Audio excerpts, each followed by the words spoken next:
Hello, everyone. Let me make sure that I'm not muted. There we go. Hello, everyone.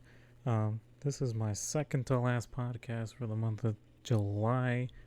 This is actually a last minute podcast I was able to get put together because, again, I wasn't expecting the NBA to go popping off like that with free agency. So, we're going to be talking about that. We'll be talking about the draft. I know Summer League was going on, so we'll probably talk a bit about Summer League as well. And then we'll talk about one of the announcements that they had for the regular season. But hello to Twitch, because I'm live on Twitch right now. And then also hello to YouTube, because I will be trying to post this after on YouTube. So all my VODs can also start be put on YouTube. Again, I'm not going to heavily do any kind of editing. This will be for sure an unedited cut of this. But yeah, we can get to it. Let me undeafen for my two guests that I have with us. Oh, hello to anyone here. Poe Niners. Hey, I'm There here. we go. Hello, good sir. How's it going? I am doing splendid. Hope you're doing well. Thank you. Taking your time out of the day. Again, we are recording, so let me switch over to my live scene. It's gonna be a little bit different compared to what you guys see. I'm not gonna have my cam on since I have shrunken us in the little corner so you guys can see on live on stream what we'll be covering. And then yeah, Niners, I will let you go first to introduce yourself and who you are. Um, well, thanks Al for having me again today, talking about more sports. Niners for life, Twitch, uh, Niners for L on just about everything else. So, um, in past been a variety streamer. Tend to be more of a lurker in chats. Been super busy here most of the summer, but it's starting to slow up. So I'm hoping to get back in and get to see a few more people like I have in the past. But nope, when I stream, it's usually something variety or something community wise. So I appreciate everybody joining us today, and Al, appreciate you having me. For sure, for sure. Happy to have you on. Poe, if you're there, go ahead and Yeah. there we go. There he is. Poe, go ahead and introduce yourself to the people. You are one of our veterans. Thanks for having me on. Niners, my guy, again, or hear you again.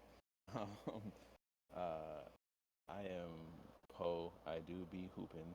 Um, Played a lot of basketball in my life, nothing professionally, but played, through school.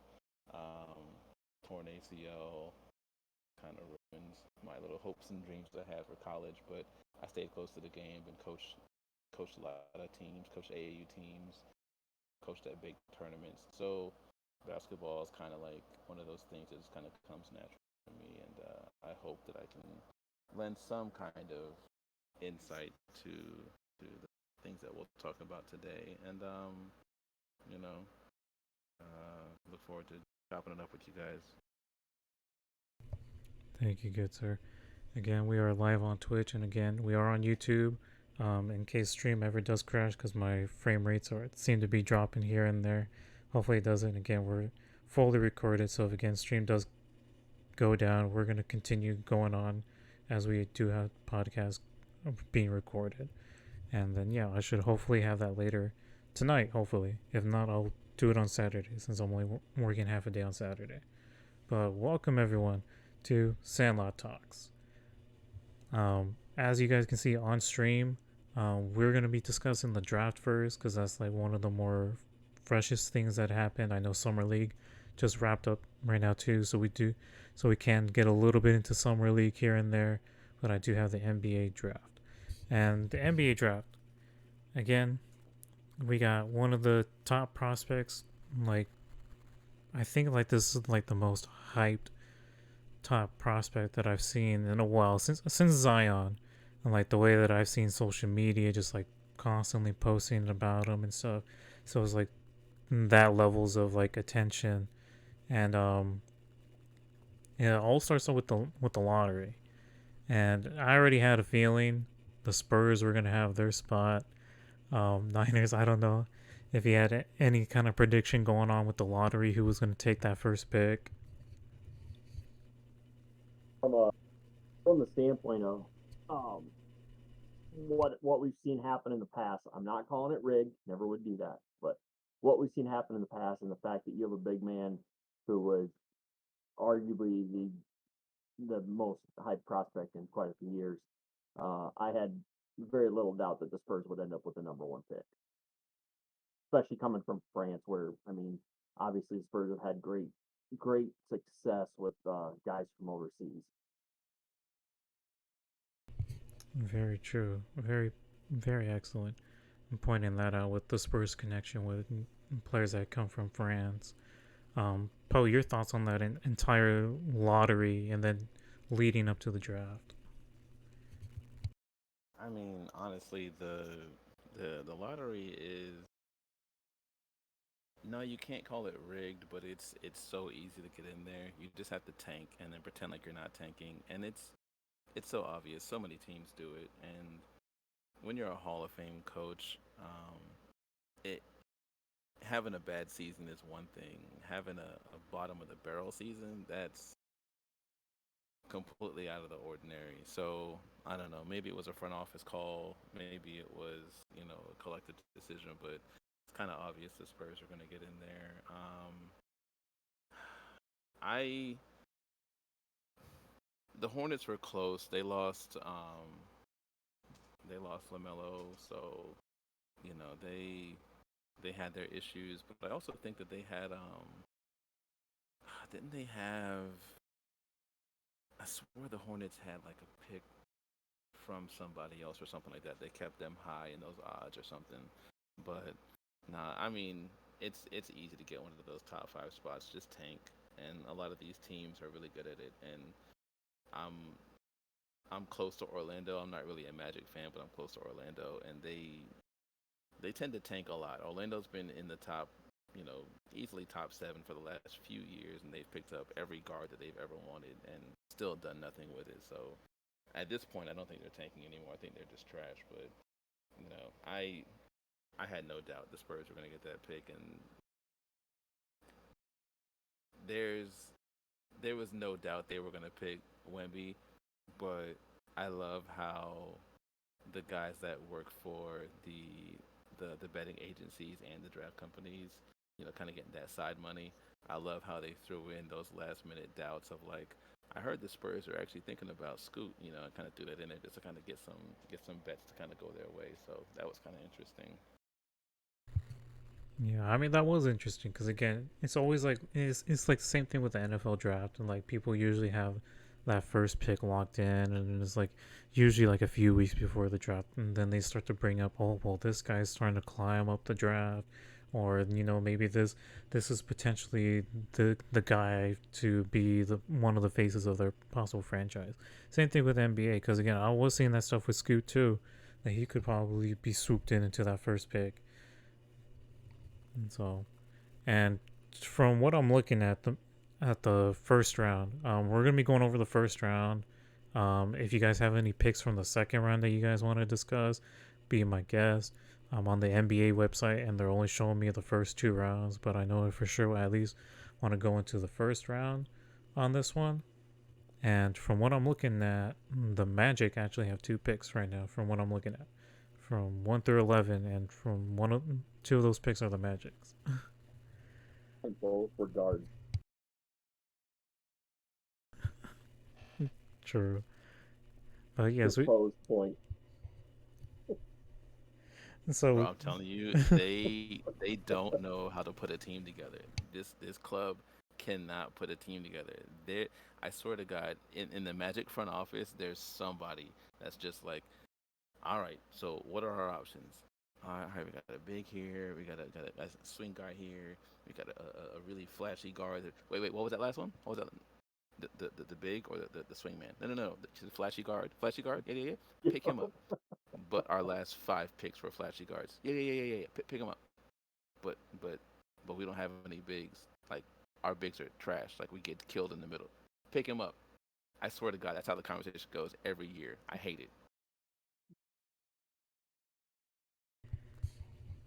Yeah, so we can go ahead and start with the draft. Again, first overall pick, obvious, like literally the most obvious pick that was going to happen. Of course, a lot of people were going to probably bash on the Spurs if they didn't get this man. We got Wemby. Paul, I'm actually going to start with you on your thoughts on this pick. Again, this is like probably like the best fit for him because again he's working with Pops, and again all the other centers before him that Pop was able to coach up and do well. So do you feel like that's still going to be a trend, or do you see anything possibly different that Wemby can bring to the table compared to the ones before him, like Tim Duncan as an example? Do you feel like Wemby could bring something else to the table as well?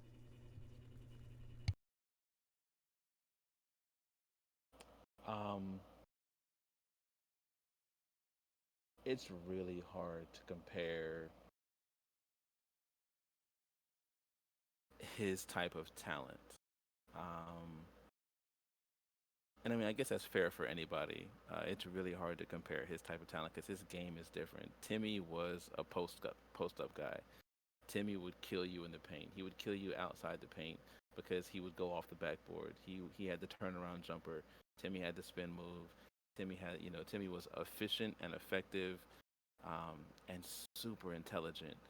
Um, but that's not Wemby's style. Wemby has grown up in an era where shooting is the new basketball. It's the new game. You have to be able to shoot, and with a lot of the bigs starting to step out and shoot more, Wemby's kind of grown up in an era where that's kind of what he's seen. So I can't really say, you know, he'll do this like Duncan or do that like Robinson or blah blah blah.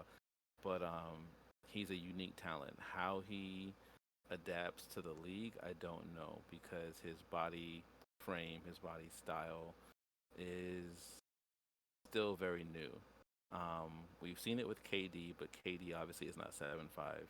We've seen Chet Holmgren, the skinny 7-footer that can shoot, has proven to be a unique talent, but it's also proven to be injury prone because as good as KD is, KD has dealt with a lot of injuries because of his size. Chet Holmgren, first year, injury, out for the whole season. Wemby shut down early to avoid injury.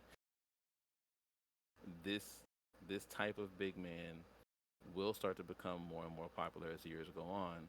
But right now we're still in the, and maybe I'm wrong, I think we're still in the infantile stages of it because um, there haven't been many KDs.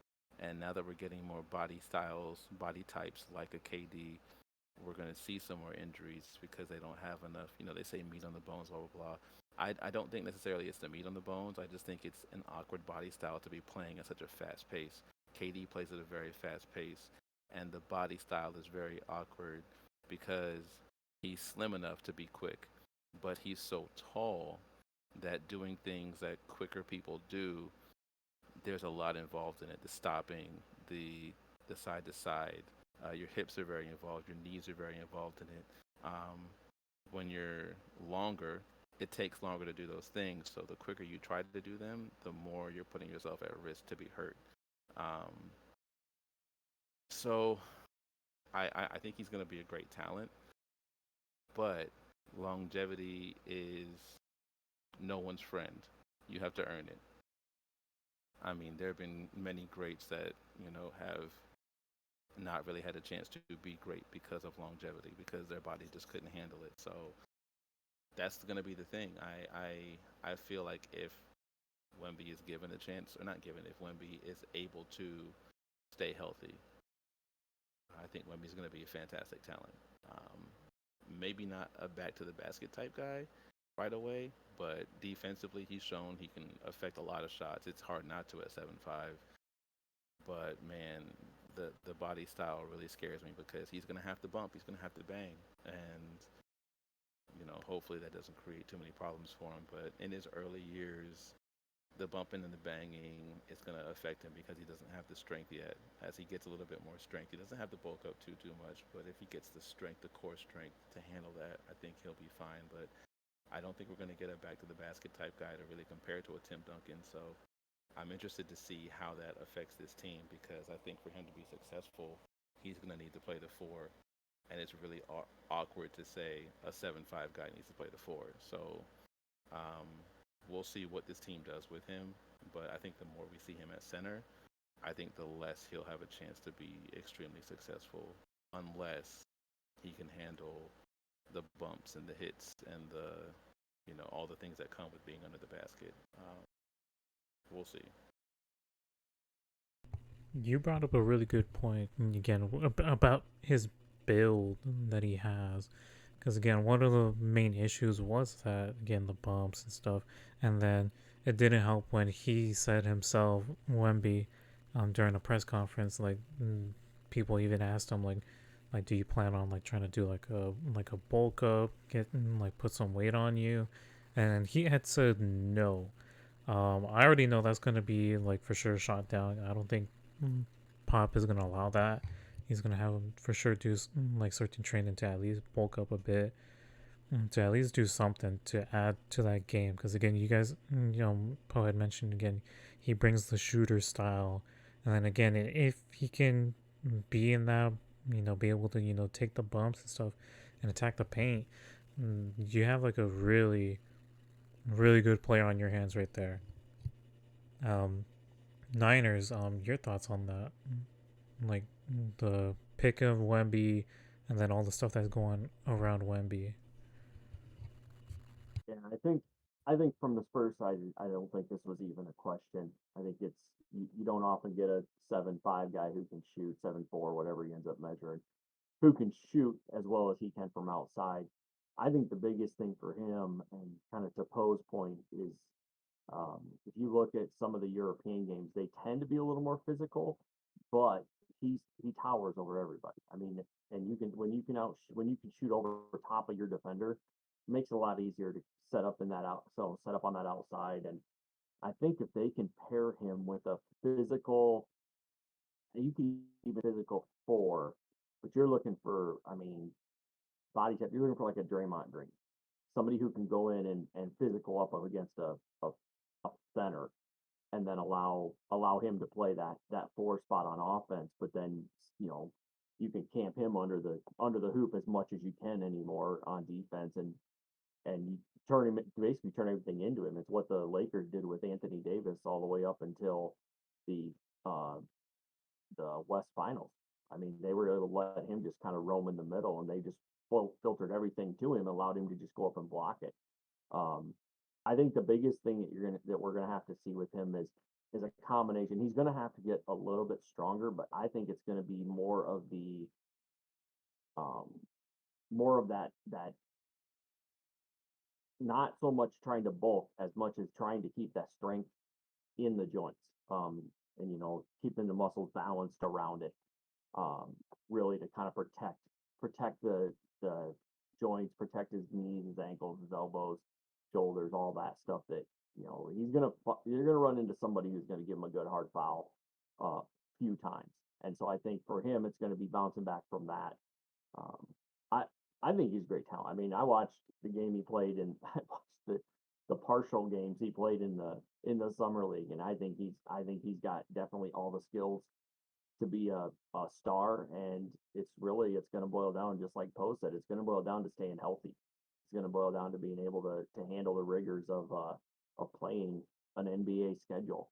And I think that's where, again, like I said, I think the Spurs is a great fit for him, just for the fact that he's going to get some of the best, not just the best coaching, but they're going to take care of him. I think if you look back, Popovich was one of the first ones to start the load management with some of his stars, especially as you think Parker and Ginobili and Duncan all got older. They started to really load manage those guys. I think he's going to do that with him early on.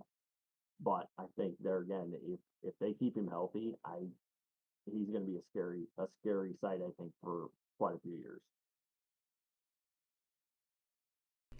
Very excellent. Again, you brought up his summer league games. He only played the two. He had that first game where he looked like he didn't like he looked a little lost, and he even admitted that he was a little lost out there because he was just making those adjustments to the NBA style of play, and then he had a much better game in the second one, and then that's when they shut him down the rest of the summer league, just so he can just focus on other things, and again, don't have to worry about any possible injuries to go down during summer league.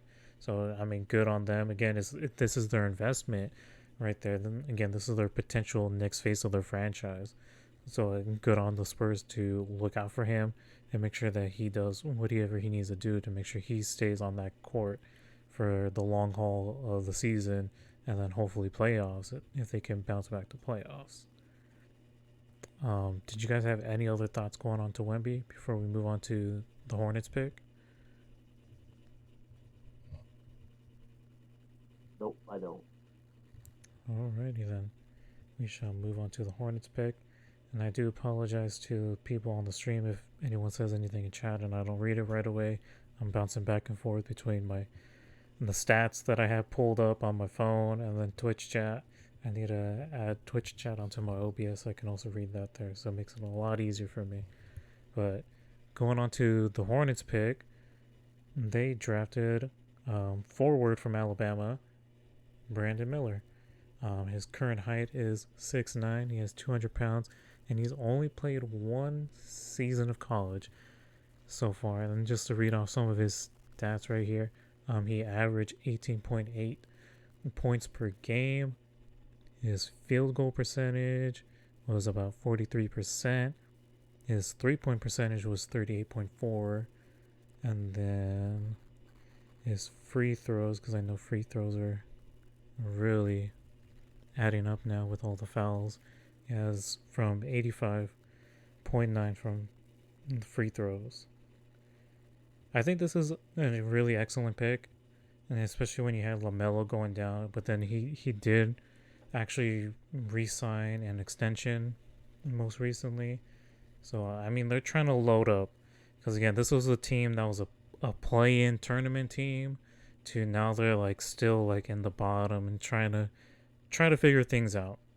Um, Paul, I'm gonna pass it to you on your thoughts on this pick.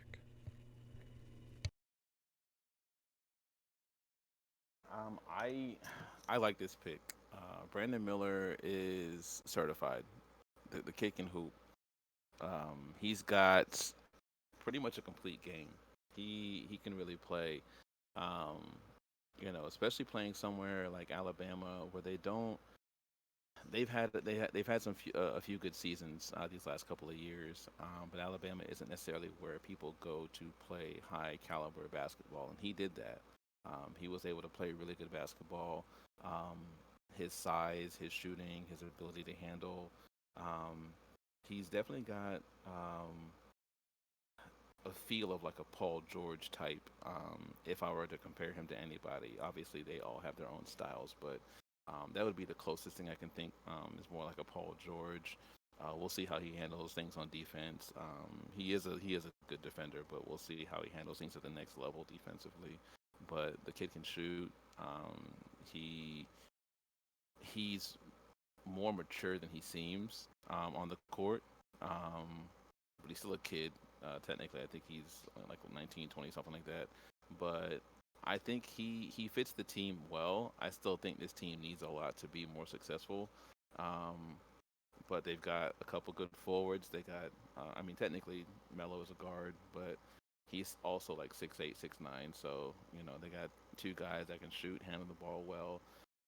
Hopefully he gets the biggest thing with these younger guys is hopefully he gets some veteran leadership to kind of help guide him on how to continue to improve his gifts because he's extremely talented.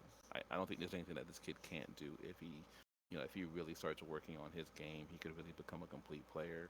Um, so I like the pick. He would have done great on any team because he's that good. But again, like, is there going to be any veteran leadership on the Hornets to really like push him and guide him to become like the best version of himself? That'll be what we have to kind of wait and see. Or does he do it himself? Because some guys are just self-made, and he might be one of those guys that just kind of does it himself. So we'll see.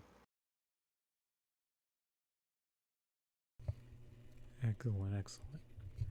I mean, I do agree with you. Again, it could be potentially where he has to step up, depending on the top guys on the team that are already like again like a Lamelo, yeah, dealt with some injuries last season. I know he was talking about like he wants to try to shoot for an MVP, first team All NBA and all this other stuff, and I think this is like a good compliment to him. So then it really doesn't feel like he has to carry the whole load. Because I do agree with you, Brandon Miller can be that guy that can step up to and fill in as the guy of a franchise. And Niners, your thoughts on this pick? No, I like this pick for obviously whoever ended up number two. Basically, a lot of Poe's points there. He is a guy who's going to come in right away and he can give you time immediately. There's not going to be that learning curve other than I think again to the point it's the off. It's not I won't say the off court stuff, but it's the out of game stuff. It's refining his game and continuing to grow um, and yeah, he should be a great running mate here for quite a few years with Lamelo. I think this is a good pairing for these two to run together. I'd like to see Miller his I'd like to see his shooting percentage come up a little bit, but I think that's something that as he gets into the league and gets into playing, it'll help work him up on that, especially as you get. I mean, you mentioned it, veteran leadership, and I was just looking at their current roster, and you got one guy over 30 on that roster. So there's guys that have been around a couple of years, but you don't have that. You really don't have those that number of guys who to help bring him along. So hopefully he takes it a little upon himself to really step in or reach out maybe to somebody outside of the team to help him get a mentor someplace that is going to help him kind of get through all this. But no, I think the Hornets made a great pick here. I think they were I don't know lucky good or good whatever they got getting that second pick is a huge help for them, especially with the injuries they dealt with. So I think this is a good fit. He'll slot right in, and I think he'll give them minutes right off the bat. Excellent. Any other thoughts? And then we shall continue on to the Blazers because I know we got 30 picks to cover.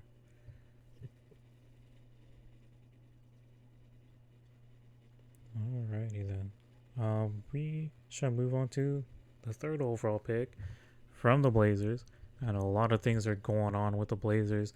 Um, I mean, Poe called it. He's hoping Damian Lillard could possibly be moved. Hopefully by the end of this week. Maybe hopefully on this podcast, so we can do some breaking news on here live. But the Blazers, they honestly picked who could even had possibly skipped over Wemby could have been the first overall pick as well. And yeah, Scoot Henderson, because I know there was a lot of talk getting closer to the draft and like, hey, that he could be up there too as that number one overall pick. And he played in G League Ignite, and he's only played one season there. On there, his stats, he had 17.6 points per game. He had 5.1 rebounds, and he averaged around 6.6 assists. And then, yeah, those are some of his main stats. On their field goal percentage is 42.9. His 3-point percentage is 27.5. And then, again, I'm going to pass it to Poe. Your thoughts on this pick from the Blazers? This is a good pick for a few reasons.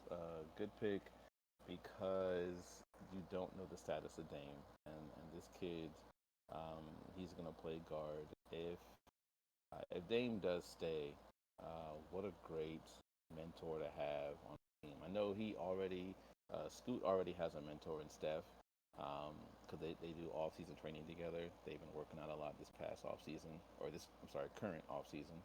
Um, so he has a mentor, and I think he joined Steph's. I don't even know what it's called, his team or something like that Steph runs. But he's literally being mentored by Steph.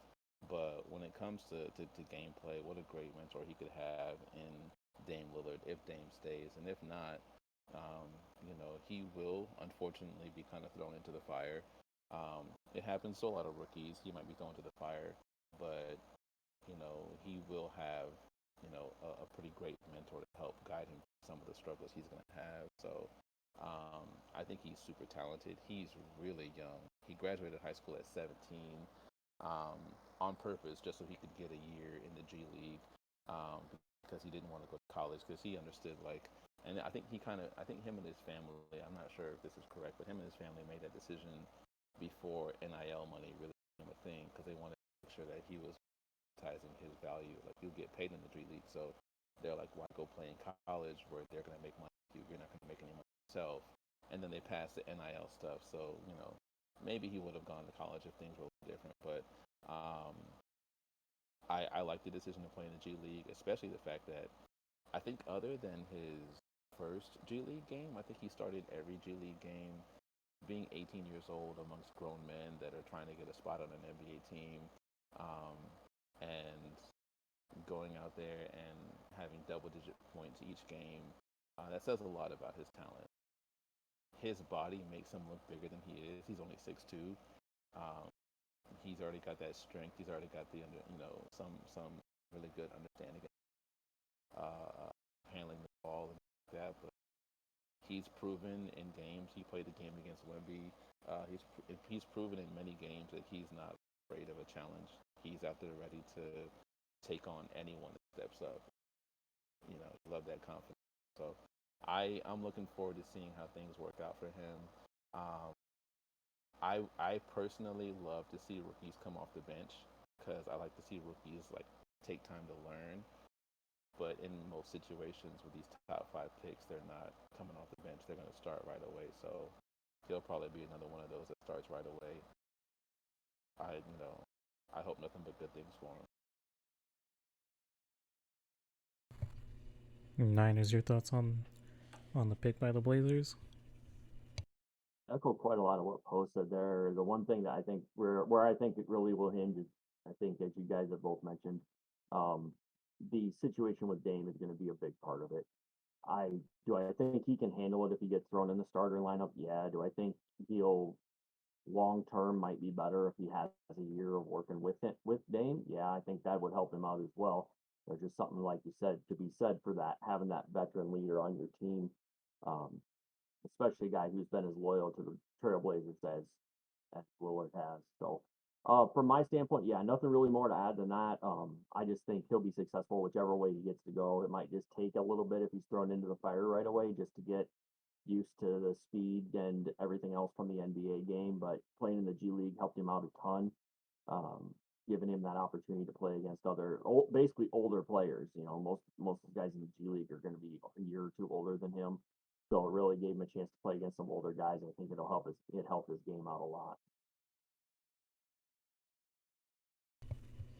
I And do agree I'm with looking that. at this.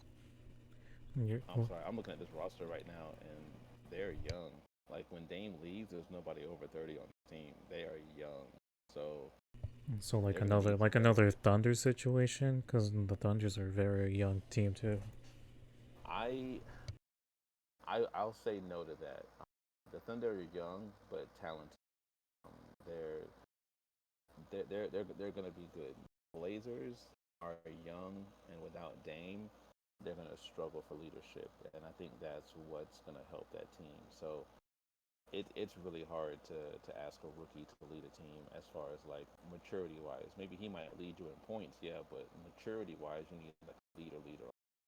So I I understand the comparison of age groups when it comes to those two teams, but yeah, I think the Thunder are in a better position than the. I agree. I think the Mm. other thing that if I'm the Trailblazers, I'm pushing to get a veteran guard back in return, even if he's going to be a bench guy. You want somebody who's been around that can help be that calming influence when needed in game. So I'd like to see him make that decision too.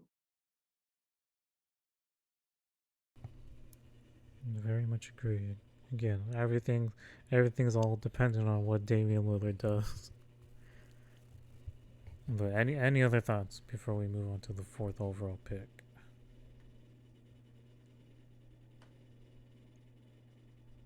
Let me just scroll down a bit. There we go.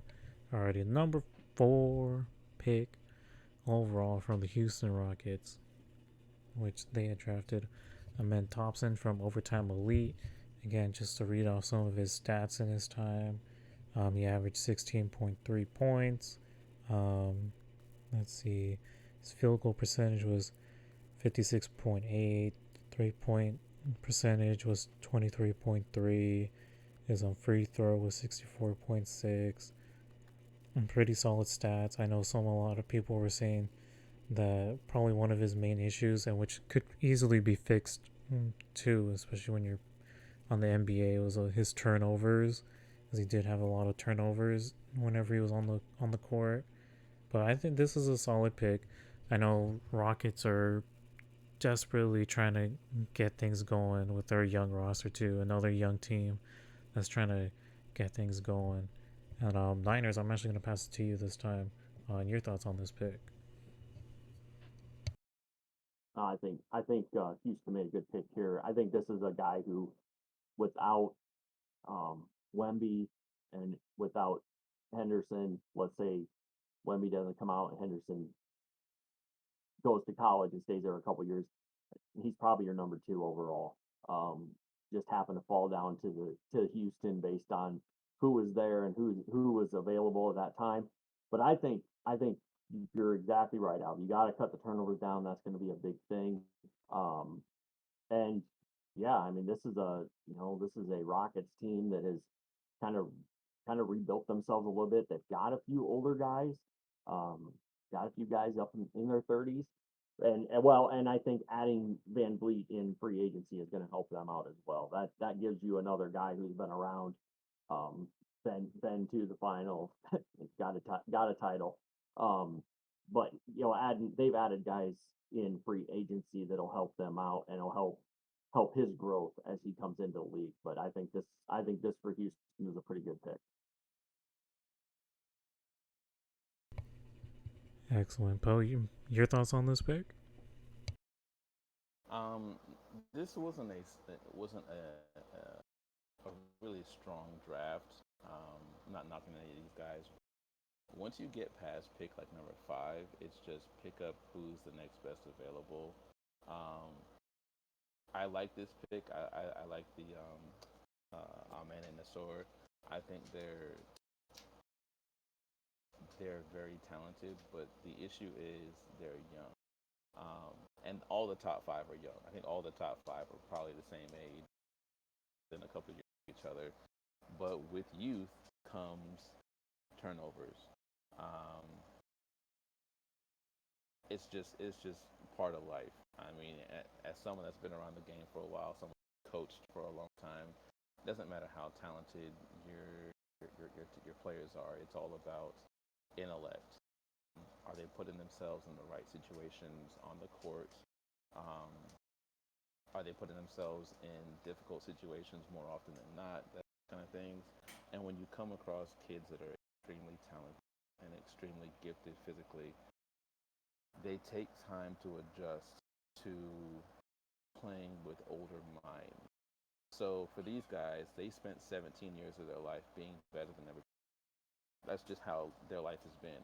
So they could take those chances. They could be reckless and still score points because for 17 years they were better than everybody else. So for a year and a half, maybe less, to play with guys that are older, more experienced, understand the game a little bit more. Might not be as talented as you physically, but they know scenarios and situations and things that you're going to do with the ball so that they can create opportunities, steal, take the ball, put you in pressure situations, things like that. Um, it takes time to adjust. So because of that, with that being said, all these guys in the top 5 are struggle with turnovers, and I think it's a bad sign that that's one of the things that's been kind of written about our number 4 pick here, or 3, number 4. Yes, number 4. One of the things, yeah, one of the things that's been written about our men, and I think a little about turnover. That kind of speaks to they're young. They've been playing with people that cannot keep up with.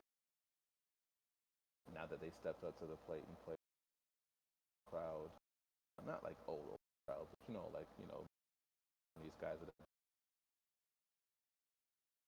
you see it, and you're gonna see it in the league. You're gonna see some turnovers. You're gonna see some bad decisions. You're gonna see some bad shot attempts. Um, Scoot Henderson. One of the things I worry, he's going to take tough shots, and not every tough shot is a shot, but it's all he's known, tough shots, because that's kind of how he's grown up. But he's never faced this caliber of talent in the NBA, even though like Paul George and them say, and LeBron say, like half the league is trash. They're still veterans, So I do worry about these guys. I do worry about some of the things that they're going to have to learn and deal with. Fly, which is why I said when talking about Scoot, I wish these guys all came off the bench, but it won't. These guys will start. I know how talented they are, but the intellect is so important. Take time to teach your players how to handle pressure situations, how to put yourself in, correct spacing, timing, things like that. Hopefully, his talent is able to supersede, some of his decision-making problems, because he's extremely talented and the kid can get off the quick. So I like the pick, but I do worry about he's not as mature as some of the others, so the turnovers might be a problem. Do agree with you that. And then we can actually just switch over to the next pick, which is his twin brother from that the Detroit Pistons actually picked. Because from looking over his stats as well before we hopped on, that he also has that similar like turnover issue. Because whenever he is on the court, he did have that turnover issue. And we got Asor Thomas again from Overtime Elite going to the Detroit Pistons. Again, he averaged 16.3 points per game. Then he had turnovers. He almost had like about four-ish turnovers on average. Um, a lot of things that I would say that really excellent from him is that he gets a lot of rebounds. No, I'm just gonna say 7 because I mean it's on average it's a 6.9, and then on assists he has 6.1, which is good. He's moving the ball efficiently, where he's gained nice amount of assists too.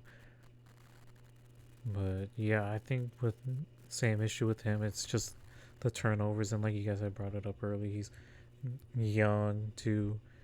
And I'll pass it again back to you, Poe, on this pick from the Pistons.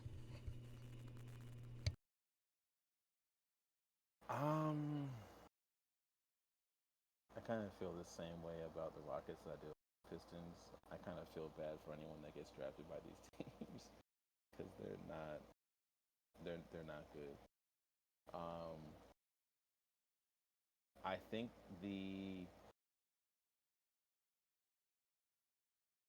think the Pistons are taking the steps to get themselves into playoff contention.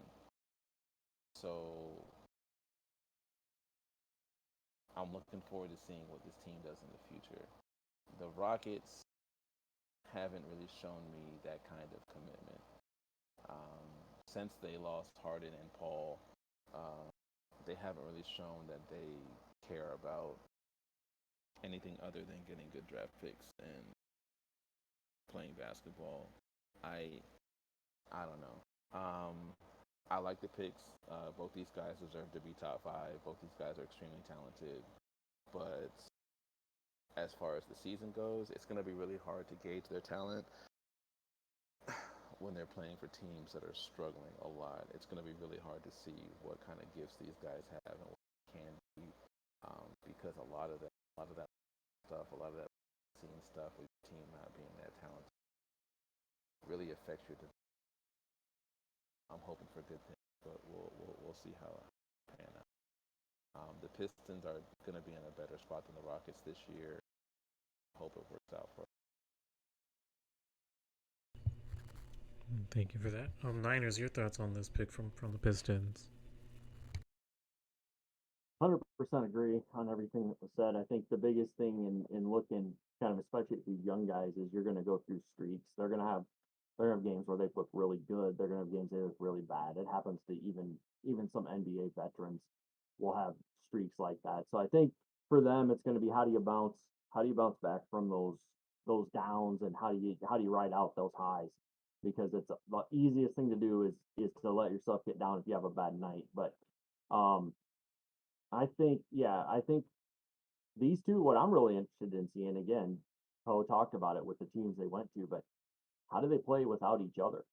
I mean, they play different positions. They've been teammates obviously their whole life. So how do they play when they don't have their brother on the floor with them? That'll be interesting for me. I always find that interesting when twins come out and get split. The Morris brothers did it was the same thing when they came out. It's like just something different about that. I actually do agree with that. That is another big factor because again, you're playing with your twin, and then now you're on basically the in Detroit now, while your other one's in Houston. So now you have to try to mesh well with the team that you got. So I do agree with that. Do agree with that. Any other thoughts on the Twins?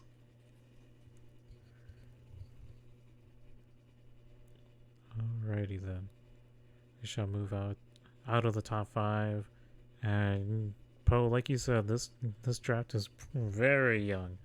A lot of 19 and 20-year-olds in this draft right here.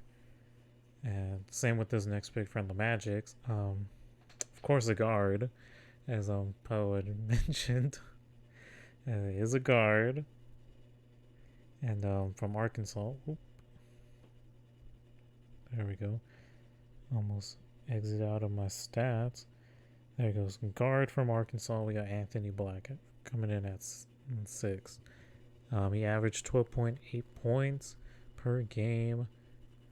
In free throws, he was 70.5. And then from 3 point, he was 30.1%. Field goals, he was 45.3. And then turnovers, he averaged about 3.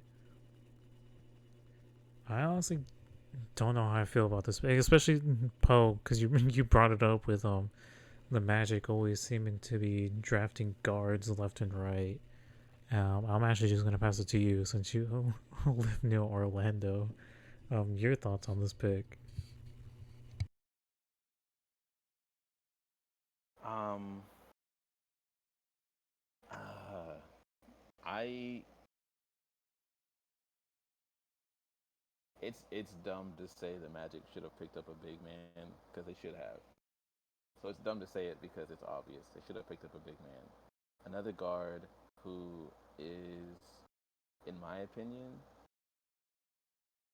and this is gonna sound mean, but that's got to be candid. He's worse than the other guards they picked up. Um, they've drafted a lot of guards. They've picked up a lot of guards. They got Suggs. They got Anthony coming off the bench. Who coming off the bench for a top 5 draft pick is insane to me. Like Cole Anthony is talented. You know, yeah, he doesn't start over Markel Fultz, but like Cole Anthony is extremely talented. Um, all of your guards are either starting or coming off the bench.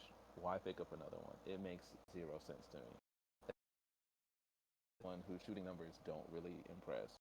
No offense, but like I can't speak from an NBA talented level because I was never there. But from a perspective, from an analytics level, 70% from the free throw line, 70% from the free throw line. That's average at best. It's average at best. 30% from the 3 point line, average at best. 12 points a game tells me that you were a game facilitator, but even as a game facilitator, I mean, my guy is averaging 3 to 4 assists a game. If you're not shooting much, you're only putting up about 12 points. Cool, not a problem. If you're only putting up about 4 assists, that's either an issue with your team or possibly with you, and more so they're going to look to you. So to me, this is an average pick, and I think it's too high. They needed a big. there aren't a lot of great bigs in this draft. I told you guys after pick number 4 and 5, you're really just taking the next best available, and they needed to take the next best available big, took the next best available guard, and he might not even be the next best available guard. Like there were some really good guards out there. Like honestly, the fact that the Magic, if you really wanted a guard that could shoot, pick up Grady Dick. How Grady Dick fell all the way to Toronto blows my mind. Blows my mind. Because I'm not even a huge Grady Dick fan, but I know Grady Dick is better than the guys that were picked ahead. He's better. He's better than 6 through 12. He's much better. I don't get it. And he's also young. You know, he's also a freshman that went straight out of college, and you know that I don't know. I'm gonna pass the Niners. I'm just gonna talk shit about Magic all day, and Niners is more positive than me. So please, like I can't. The Magic are trash. I can't do it. I can't. Alrighty then, Niners. I'm passing the mic to you. Your thoughts on this I'm pick? I'm gonna be so positive as we start this one, but the Magic currently on an 18 team roster have 10 guards. Guards, two spots, 10 guys. You drafted a guy who currently slates in your depth chart as your third point guard and your fifth shooting guard. I, I mean, from my standpoint, that says everything I need to say because I don't know what they're looking at, but I think to Poe's point, as we talked about at the very beginning, they like guards. They like to go guard heavy. I don't I don't know why. Even with the league going a little bit to more of a 3 point league, I think I don't know. There's definitely some reasons behind it, I guess, but um, I mean, on the other hand, I think this is he'll attack on offense. Um, I think you're gonna see teams kind of pull away from him when he's out at the arc until he proves he can hit threes. It sounds very familiar to some other guards that have come into the league. Uh, but no, percentage wise, not what if you're looking for a shooter, not what that is not the guy I would have picked. But they might. I mean, again, I'm not in Orlando's front office, so I don't know what they're looking at. But um, I mean, I think he's got a good opportunity here. Again, being young, being able to kind of be brought into the fold. I don't know that Orlando's the best spot for him, but they made that decision. I think he's got some opportunity here. I look at kind of who they have on their roster. They've got a decent backcourt. I mean, really, I can't understand because you're looking at you got 4, 5, 6 post guys, and I think in a league that it's been proven you need more than that. You got to be pretty deep up front, especially the way some of these guys play. So interesting pick. Not saying horrible pick, but interesting. And based on Orlando's history, it doesn't make a lot of sense. Thank you for that, good sir. As soon as you said that they had 10 guards on their roster, I immediately started laughing so hard. So I'm actually really glad that I was muted for that. I was I was laughing too hard. Too many guards. Oh boy, Magic. Oh boy. Well, we're not done talking about their guards yet. Yes, we're gonna get there. We're gonna get there. Oh man. Or well, I'm looking at it, because the pick that the Pacers had picked, they traded to the Wizards. So they So, basically they literally just swapped picks. Um, so the Pacers drafted it as number 7. Teammates over 1B. I'm gonna struggle to pronounce this because I suck at pronouncing things. Balil. I'm just gonna say his first name because I think I got his first name correct. But um, I'm actually a little iffy on this one, especially after looking at his stats. He played one season with the Metropolitans 92. I'm just gonna say the Mets 92 just to make it easier for me. He didn't get a whole lot of playing time from the stats that I am looking at, because he only averaged 18 minutes per game, and he played 27 games in that one season. And in that, he averaged about 5 points on that in that season. And then just look at field goals, he was 53.2%. 3 pointers, he was 45.2, which is of course going to be higher numbers because he didn't play that many games and then didn't average that whole lot of minutes on the court. I'm a little iffy on this pick right here. He is a forward, and so I'm gonna pass it to Poe on this pick. Again, this pick that the Pacers got are now with the Wizards. Yeah, this is one of those picks that I mean, it also falls in the category of this take the next best available in this particular draft. But this particular pick, I'm thinking that just based on my little bit of knowledge about this person, because I haven't really seen much from them, um, I think it's Bilal. I think it's how you pronounce the first name. Um, he he's an off the ball type guy. He does a lot of stuff off the ball that teams need. Um, he obviously got his shine from playing with Wemby. I don't think, and this is just me being as honest as possible, I don't think if he was on the same team as Wemby, we would even know that he exists. I'm just gonna keep it a buck. I think playing with with that kind of talent, more eyes got to see him and see the things that he does. Because what they're looking for him to do is to be a lockdown defender. Um, his defense is what got him seen. Just hearing some of the analysts talk about him on draft day, defensively, he stands out. Again, I've only seen a little bit of his gameplay, so I can't really speak much on his offense because I hadn't seen much from him offensively. But I'm hearing a lot of chatter about how well he plays defensively and how well he plays off the ball, and his hustle and his effort on the court. So this is one of those picks that he might not start. He might be someone that comes off the bench and is just put in to be a disruptor, put in to harass and annoy shooters or point guards as much as possible. Um, and that's a role that is needed in the NBA. There are some guys out there that have made a name for themselves doing that. And if you're on a team with shooters, you can make an effective living being a defensive menace. So I'm thinking that this is kind of what they have him out there to do. Obviously, they picked up Jordan Poole. They still got Kyle Kuzma. They got Landry Shamet on this team. So this team has offense. They don't really need him to be their offense. But this team also doesn't really have much outside of that. So, I can't really speak much for what Washington's going to do. But I know that he can be successful if he makes himself known as a terror on defense.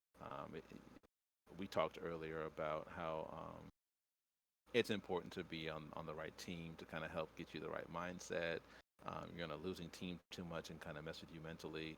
But guys that are out there just to be defensive nightmares, those guys are built a little bit different, and you can make a name for yourself even on a really bad team. It's hard to show out on a bad team offensively, but defensively, you can make a name for yourself anywhere. Your team could go over 20 your first games, and you could still get looked at as like, yo, that dude right there, nobody wants to play against him. So um, hopefully he's able to succeed in that role, and then kind of pick up his offense as things go along. But um, I I think he could be unique in that if his defense really steps up. But that's only if, because again, like we really didn't know much about him playing overseas because he didn't really stand out. And if he's really that good off the ball, then we'll find out about him. We'll definitely hear about him in the first couple of months of the league. But um, yeah, the downside is, and I hate saying this, I don't like wishing bad on people, but this could be a name that we never hear from again. So there's that. Possibly. Again, I do agree with you. Because again, and that's probably going to be his main role for sure. Is coming off the bench, be that disruptor. And I was looking at his defensive numbers too, and he had really good defensive numbers, especially on defensive rebounds. Really good on that. And I mean, it just depends. I would need to see more what if he has more playing time when he isn't necessarily coming off the bench from there. But I mean, you could be possibly right. This could just be a guy where we're like, oh, who? Niners. Your thoughts on this pick? Yeah, this one felt to me like a potential, as in, just one of those things. So if you look at him a couple of years ago, he was only 5'11". So he's really had a growth spurt here to get to 6'7". And with a 7'2" wingspan, that's something you really, I mean, again, you can't teach size, you can't teach speed. Um, but you probably train speed, but you can't teach it. If a guy's got it, they got it. And he's got the length to be a small forward defender and lock down a shooter. Um, if he can hang, if he can go for a length of time, I think that's going to be the biggest concern with him is hasn't played a lot of minutes. How is he going to look when he has to go, you know, 10, 12 minutes and a half and really, play solid defense the entire time. I think, like I said, I think this one was truly a pick based on his potential. But as any coach will tell you, potential is that nasty word we don't like to use because a lot of guys don't hit that potential. And if they're not able to work at it and they're not willing to get there, he'll fit right into that category of guys that were high draft picks that are going to end up on three different teams in short order. Um, Now that being said, at his size, if he can truly embrace the thought of being a defensive stopper or a defensive disruptor, he probably can carve himself a pretty good career out. May never be a star, but will carve a pretty good career out because there's always room for guys who can play defense. Um, so yeah, I'll be interested because I know, especially with Washington trading up one spot, just flipping picks to get him. I saw the one rumor was that Utah at 9 wanted him, so I have a feeling that was just in their minds a way to get up above and make sure Utah didn't jump them to get to him. But yeah, there's too many unknowns for me at this point, um, especially with Washington. I guess I don't see them as having been a team that really does a good job of bringing guys along. So this will be an opportunity for them too to really show that they're capable of doing that. So yeah, I'll be interested to see where he's slotted come the beginning of the year, especially in that depth chart in Washington.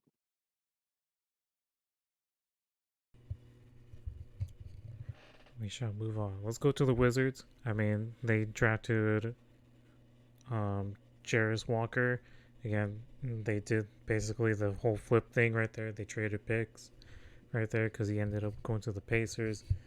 Just to go over to his stats, over here he is also a forward, so they basically just swapped forwards. From Houston, he averaged about 11.2 points. Um, Good on rebounds. He averaged about 7, and most of his rebounds were defensively. And so I do like that, getting the defensive rebounds, trying to carry momentum back going towards offense. And then from free throw, he had 66.3, 3 pointers, 34.7, field goals 46.5%. From there, he played a total of 36 games and he averaged about 27.6 minutes per game. And so, Poe, I'm actually going to pass this to you for Jarris Walker, who's now on the Pacers. Um, I'm pretty sure Alv, you know this about me. I love college basketball. Um, University of Houston is one of those teams that's known for being a very good, very well coached defensive team. Texas Tech was that way for a few years till their coach switched teams. But yeah, defense is what Houston is known for, and that's what I remember from Jarris is him night in, night out of me watching games, just hearing people talk about his defense. So I'm assuming that's why he was such a high pick. He's got the size and the bulk. Like he's strong. This dude is strong. So I'm thinking that they picked him up for defense. He's talented. He can score the ball, but he doesn't do anything lights out that would like make you want to pick him over anybody else offensively. But defensively, the guys that play ball at Houston, they're taught to be dogs, and they're put on scholarship because they are dogs, and then they're taught to be just complete menaces. Once they get there. So um, that's what I look forward to seeing from him. Um, just because I know how that school is. They teach those guys to go out there and just get after the ball. 40 minutes a game, 40 minutes a night. So um, I think that'll be good for this team, but again, the Pacers are going to need to do a little to get them, to that next level. But good pickup if that's what they're looking for. If they're looking for that defense, good pickup. Niners, your thoughts on this pick? Well, I agree with everything Poe said there. I think the other thing for, again, kind of going back to his college days. I mean, you don't go play for Kelvin Sampson without knowing how to play and without being able to work because he'll be on you day one. So I expect coming out, he's got the good base. Defensively, I'm looking at their projected depth chart. They've actually got him at starting power forward. I don't know that that'll end up being the case, but if it is, he fits in with a team that has got some decent shooting, and you can be a rebounder and defender and have some success. They can have some team success.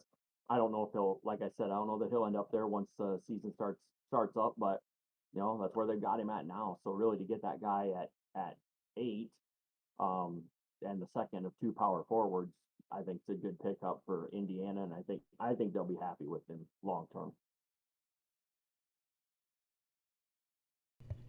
Excellent. Now let's move over to the Utah Jazz because they also drafted a forward, as Poe said. And again, just grab whoever's best available for whatever needs that you can get. They also got a forward, and Taylor Hendricks from UCF. And then just to read over some of his stats, he averaged 15.1 points per game. He played 34 games, and then played about 34.7 minutes per game. Field goal percentage, 47.8. 3-point percentage, he had 39.4. Free throw percentage, he had 78.2. Rebounds, he had 7, average about 7. Defensive rebounds, it was about 4.6. Offensive rebounds, 2.4. So again, he was racking up the rebounds, attacking the ball. Excellent. Something that you would want. So, Niners, I'm going to pass it to you this time on your thoughts on this pick. I think, like we talked about a couple picks ago, that was really, I think Utah really wanted to get Wemby's teammate from France, but I think this is probably a very good fit for that team and what they want to do. He can, 6'9", he can defend multi positions. I mean, you can put him on a bunch of different guys, and then he can also step out. And I think he was about, what do you say, about 42% from three on the year. But I think it's one of those that he came out, a little bit under the radar. So I think for him, he got better visibility of the year as the year went on. But I think they're going to look at him pretty young, with on with pretty much everybody else in this draft. But I think for what Utah wants to do and what they've shown in their desire, I think this is a really good fit for them, and I think he'll be able to give them minutes right away. I don't know how much, but like I said, you can't change. If you can come out and be able to shoot, that's going to help you out a ton, especially as you get into the NBA as a young guy. Excellent. Poe, your thoughts on this pick? I feel like this. I kind of feel like this is a better pick than what they were looking for. Um, because he is a better shooter as far as stepping out, and that allows him to space the floor and do some more things. Um, and Utah is definitely known for having bigs that can shoot. I mean, Walker Kessler, he's a kid that I used to follow because he played his freshman year at Carolina before he transferred. I mean, a 7 footer that can step out and shoot. He wasn't utilized well, which is why he transferred. But um, Utah definitely wants to pick up the bigs that can spread the floor and shoot the ball, create some more opportunities inside. Excuse me, sorry. So I like this pick. I'm assuming he might not be what they wanted defensively.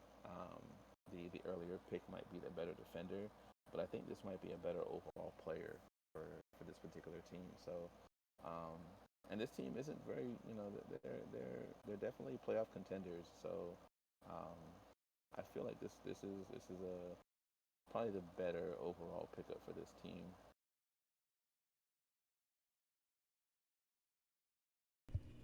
Actually, and again, I agree with you. A better shooter compared to the other picks. So I actually do really like this for Utah. And then we shall move on to the 10th pick. And again, we're averaging about 19 years old through the first 10 picks because all the ages that I keep seeing, they're like 19.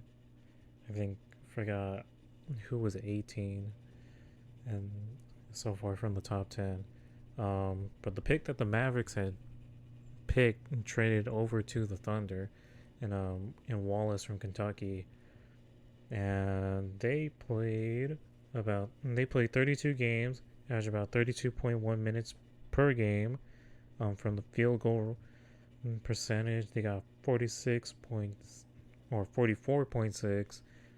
3 point percentage, they got 34.6. Free throw, 75.7. Rebounds, they average about 3.7. And then points on average, they averaged about 11.7 for that one. And again, this pick is going to the Thunder, so I guess we can just discuss the fit for the Thunders then. Poe, I'll pass it to you this time. Um, I like the pick. It doesn't wow me, but I like the pick. I watched some Kentucky basketball this year, and the kid can play. He can play on both sides of the court. He's talented. He can shoot. Um, got a pretty nice looking jumper from what I remember of his games. Um, Kentucky was an odd team to watch this year because they had their games were so weird to me because they had some games where they played really well. They had some games where they would lose like a 20-point lead for no reason at all. But that's a team issue. That's not his issue. Um, I like the pick. I think it's Kassan Walker. I think that's how you pronounce it. I might be wrong. If I am, I apologize. Not Walker, Wallace. Um, he plays both sides of the ball, um, and that's what any team looks for. I don't know how much OKC needs guards, but again, this draft is just take the next available. So maybe he comes off the bench starts. I'm not sure, but I do know that he's got a pretty good work ethic. So we'll see how he pans out. Yeah, I mean we talked about how young the Thunder are. Going to keep getting better, and hopefully they have even with their youth that have been around for a few years, kind of guide and get the ready to. But I like the pick. Not a wow me pick. He's talented. He can play. You know, like we talked about with the last couple of picks, even though his offense is a little better, he might have to like mentally turn himself into just a lockdown defender, turn himself some playing time. But it's a good pick. Niners, your thoughts on this pick? Again, this person was traded to the Thunder, so like, how does this fit the Thunder's needs? I think I think from the Thunder standpoint, this is a good trade for them, a good get off of that that trade and then end up with this draft pick. Wallace, I think where what really will be underestimated going in is his ability to create for others. Um, Really, just again, part of Kentucky's ball game and the way they play. That's hard to see, but there was a lot of he did get a lot of open 3-point looks for his teammates, and I think that'll be a big thing here in the NBA. If he can get into the lane and hit guys in a good spot to get a shot off, I think he can really make a good name for himself with the Thunder. They've got some decent scorers, and you just got to get the ball in their hands. So no, I thought a good pick, good trade up for the Thunder to get him. And again, we'll see as we move forward here. We'll see what he's able to do in the NBA.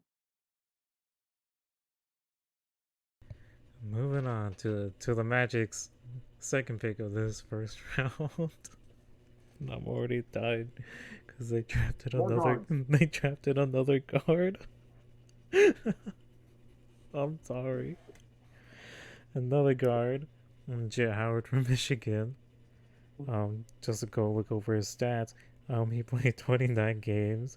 Averaged about 31.7 minutes. Field goal percentage, 41.4. 3-point percentage, 36.8. Free throw percentage, hit 80%. And then rebounds about 2.8. Racked up about 2 assists. And then he racked up about 14.2 points per season in his lone season with Michigan. So again, another young man in this draft. Poe, I'm gonna pass it to you because I want you to go off as much as you can. Just don't curse a whole lot. I mean, if I'm being honest, um, I watched some Michigan basketball this year. I think Jet Howard should have gone high,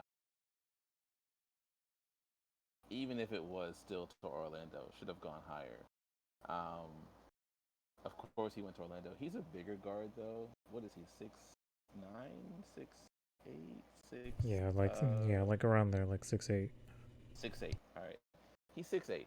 He's a bigger guard. Um, Orlando's gonna make the excuse that, oh, we're gonna play him at forward. Bullshit, but whatever. Um, this is this pick should have gone higher, and I said this during draft night. I completely forgot about it until I just saw his name. He should have gone higher, and I'm upset he didn't go higher because the guys that were picked ahead of him and Grady Dick, guys picked ahead of them are not that much better than them. They're not. I think these two guys. I mean, obviously there were some defensive picks in there, but this is a really good pick. And even though it's wasted on Orlando, who's going to run him through probably the worst offensive system he's ever seen in his life, um, he's a good pick.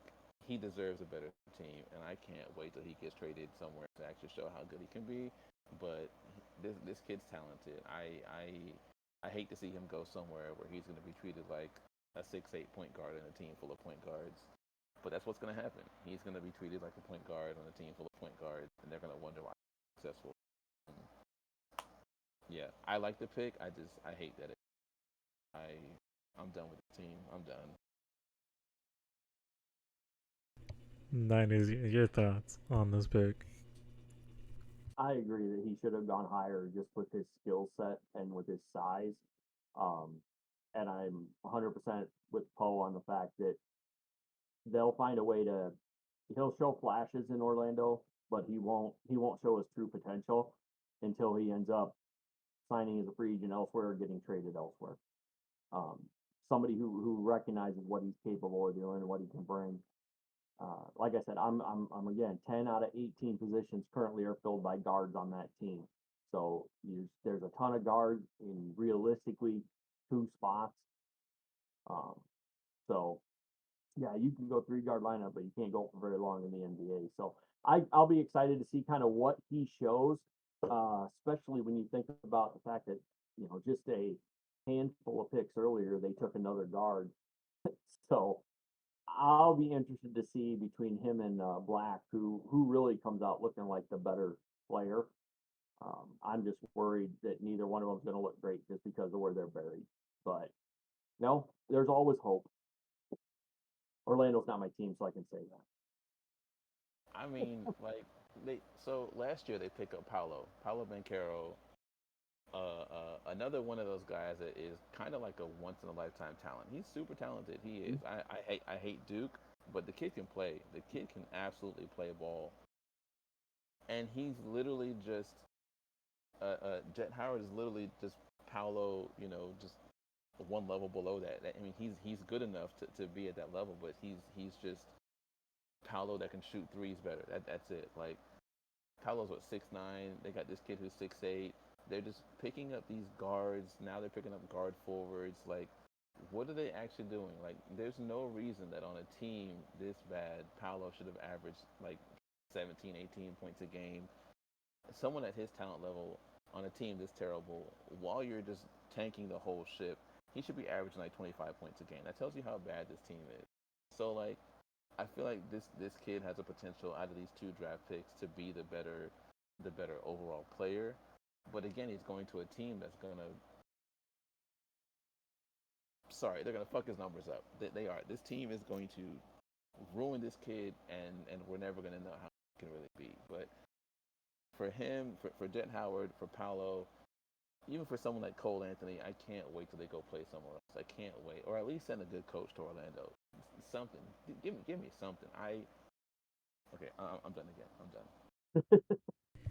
I mean, that's pretty hard. I mean, you brought up the whole coaching situation. I mean, we talked about it in our last basketball podcast with how coaches are being treated now in the NBA, even good coaches. So that's gonna be a little hard one to do. And speaking of Duke, that you brought up, the Thunder drafted, but they are now in the Mavs. So we'll talk about how this pick actually fits more with the Mavericks. They drafted from Duke center Derek Lively II. And just to go off some of his stats, he played 34 games, averaged about 20 minutes. Field goal percentage, he had 65.8. And then 3-point percentage, it's not going to be high, of course, because he's a center, 15.4. Free throws, 60%. Rebounds, 5.4. And then blocks, about 2.4. Then he averaged about 5.2 points this season. So, Niners, your thoughts on this pick? For this team, I like the pick. Um, Obviously Dallas very guard oriented, so when you see the picks originally come through, you're like, wow, and they took another guard.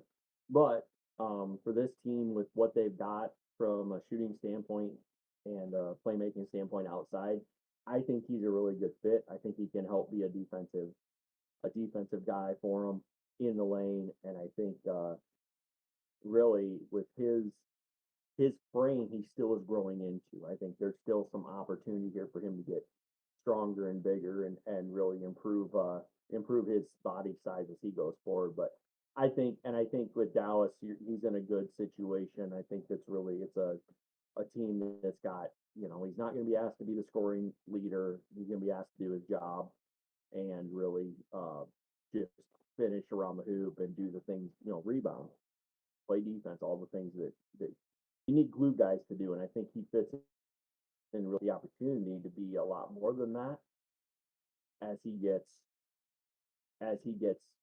stronger and bigger. And it'll just, again, I think it's a matter of being in the right opportunity, and this is really a good opportunity for him to grow and as he starts in the NBA. Poe, your thoughts on this pick? Again, Derek Lively II is going to the Mavericks. Um, I am from North Carolina. I am a UNC guy till I die. Any pick that comes out of Duke, my first thought is you're going to be absolute trash because I hate everything that has to do with Duke. Um, Yep. Derek Lively, we played Duke twice a year. We played them twice this past year. Derek Lively is a rim protector. He's not. I'm trying not to be super analytical on the Carolina side. I'm trying to be like right down the middle, give you good basketball analytics. Um, he needs to work on his basketball cute. He gets himself in foul trouble way too much. Um, he doesn't have a lot of meat on his bones. He has bulked up a little bit, but because he's not as strong, he has trouble gaining position in the paint. Um, so he puts himself in situations to foul way too much. Um, I personally, in this draft, is it a good pick? Yes. Um, in a better draft, I don't think he makes it out of the top 20 because he struggles offensively, and obviously he's not needed for offense. But um, just to kind of look at things from a different perspective, his numbers, he was about 65, 68% on field goal percentage. All his shots are either alley oops or right around the basket. So if he's not catching an alley oop, he's being asked to shoot something over the shoulder, hook shot, fade away, and he's missing a high percentage of those, which is why his percentage from right around the basket is only 65%. Um, so that to me tells me that obviously these teams are looking at him for something offense, but um, at some point in time he's going to have to prove himself, and he is a liability. Teams are going to let the ball get dumped on him, and they're going to ask him to shoot over his shoulder, and teams are just going to wait there for the rebound. Um, so he obviously has time to develop. He's not going to be asked to do a whole bunch his first year. He's surrounded by talent with Kyrie and with Luka, but I've seen him play a lot because again I'm an ACC guy, I'm a Carolina guy. I see Duke a lot throughout the school year, throughout the college season. Um, so I've seen his skill set, and I was very shocked to see him get picked this high. Very shocked, and again, not so much as a Carolina fan that's hating on the player, but more so as a basketball guy that kind of knows the game. Um, I trying to remember. It might have been Al that I said this to. It might have been somebody at work. But Duke basketball has not produced high level NBA talent. And I don't say that as a knock to Duke. I just say it like those guys when they come out drafted high and then fizzle out. There have been a few, obviously, that have stood out. You have your Kyries, you have your Tatum, but they something about those guys, they just don't have that thing that takes them to the next level. I'm a big Grant Hill fan, and he played at the school I hate the most. But something about Duke guys, they just haven't come out into the league and made me say to myself, "That's next level shit over there," because it's not. And I'm waiting for Tatum to really show me that about himself. Like, is Tatum good? Yes. Has he shown me he can take his team to the next level? No, because even with the championship that they lost, nobody can sit here and say that Tatum carried them to that. He didn't. It was a good complete team. So the team got them to be. This past season kind of showed it where you know he couldn't get it done. He couldn't get them to hump. They lost to the Heat. They won the three in a row, tied the series up, still lost to the Heat. So I haven't seen a Duke guy outside of Kyrie that has really made me say, "Yo, that's next level, like out of this talent." And Derek Lively is not going to make anybody say that either because he doesn't really have that dog. He's talented. He's got some abilities, but from a basketball analytics perspective, he hasn't shown me that he's going to get more than 10 minutes of playing time game in the NBA um, right now. He obviously he can prove me wrong. He does good things for all these young kids, but I I was surprised he was picked up so early, and I'll be surprised if he gets a lot of playing time. And that's just I have to be super analytical about that one because this is one of the players that I've seen a lot of, and I've never been impressed. And I'm even as a Carolina fan, I can tell you when a Duke player impresses me, and I'm whether we won or lost, I can say, damn, that guy was. This isn't one. He's not. So yeah, I might sound like a hater, but I'm just being honest. I don't see a lot coming out of this kid. Or I will ask this question: do you feel like there's any other centers possibly that could have fit that need for the Mavericks, since Derek Lively is a center? In this particular draft, not really. Um, like I said before, this draft is very much take the next best available. Um, there's a lot of good forwards in this draft. There's a lot of good shooters in this draft. I can't really think of any extremely like talented centers outside of Wemby that are in the draft that I can say they should go pick up. Maybe as we go through these picks, and I see someone's name later on, but not really. I can't think of any because again, draft is take the next best option. He might have been the next best option if you're looking for a big man in the middle. Overall, they're not. It just wasn't the draft for big man. Alrighty, moving on. We brought up his name a couple of times here, discussing some of the earlier picks. One of Poe's biggest surprises is that he's fell down all the way down to 13. But I mean, good for the Raptors, even though they don't know how to handle their coaching situation over their firing two coaches that have, or winning coaches, by the way. And then I don't even know what they're doing over there. But they drafted Grady Dick out of Kansas. And then just to roll through some of his stats again, played the one lone season in Kansas, played 36 games, averaged about 32.7 minutes from the field goal. He had 44.2 3-point percentage. He had 40.3 free throws. He had 85.4 rebounds, about 5.1 on that one.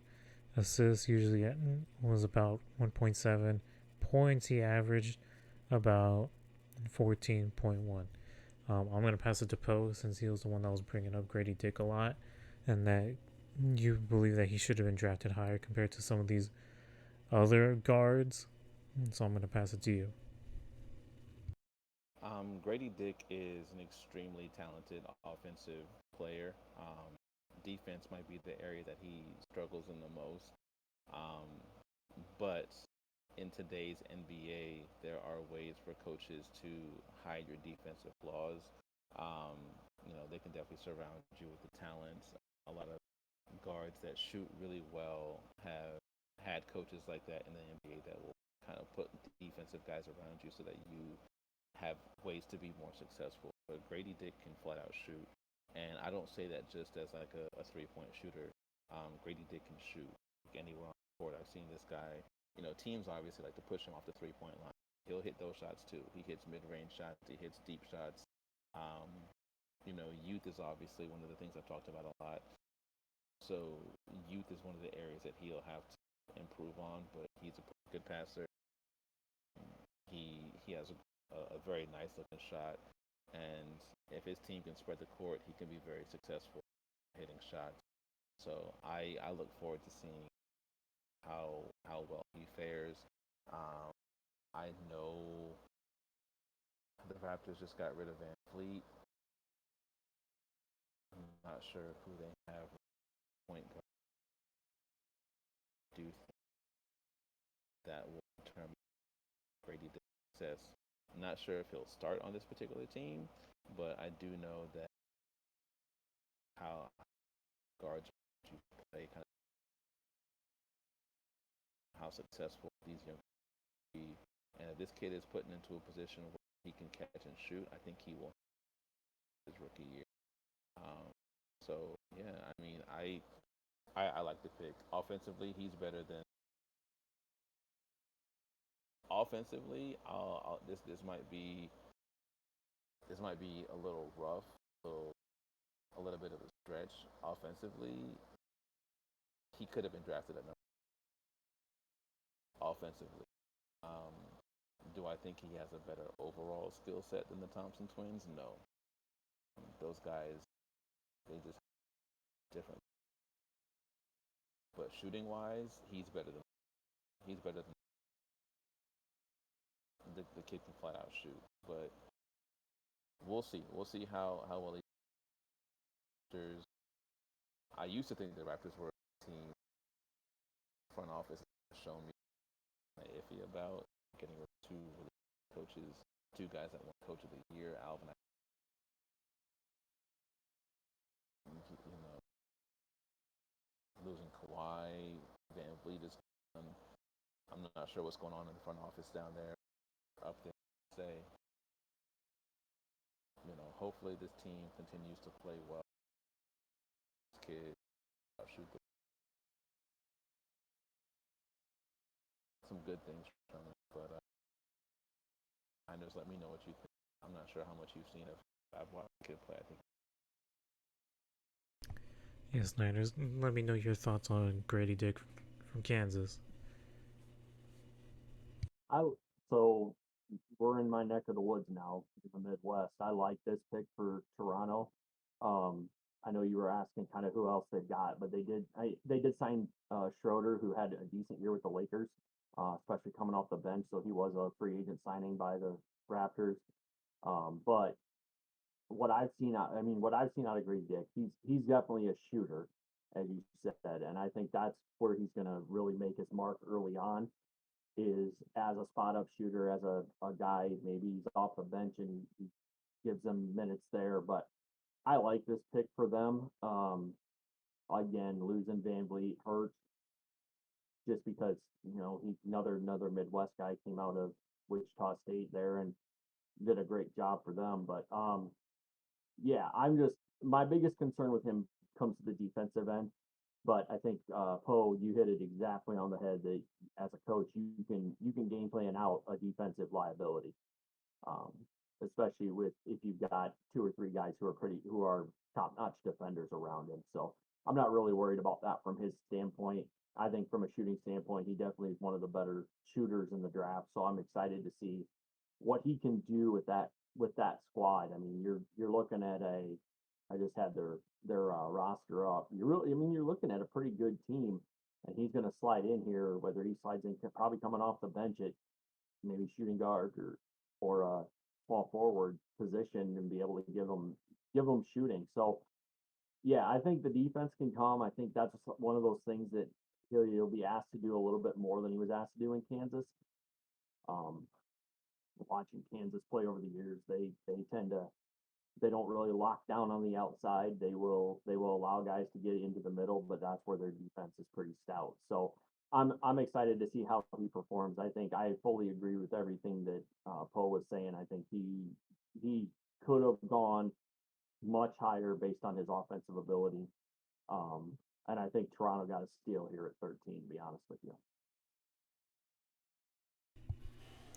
Excellent. So to all the NBA fans, keep an eye out on Grady Dick, because we got our analysts here saying this is a steal. Looking at his stats too. I do agree with that. Better offensive numbers. And I do agree that he could have been picked higher compared to some of the other guards. Like who the Magic were drafting. But especially if they needed a guard, even though they have like a bajillion on the roster. But moving on to the Pelicans, we got Jordan Hawkins, 21-year-old. So we snapped the 19-year-old streak because all these guys were 1 year and done. Jordan Hawkins here from Connecticut, UConn. Played 2 years before he declared for the draft. I'm gonna go over his sophomore year because again, that's his most recent year. I don't want to compare necessarily, but if anyone wants me to say his numbers, I will say his numbers as well. But from his sophomore year, he played 37 games, averaged 29.4 minutes. Field goals, he had 40.9. 3-point percentage, he had 38.8. Free throws, 88.7. Rebounds, he had 3.8.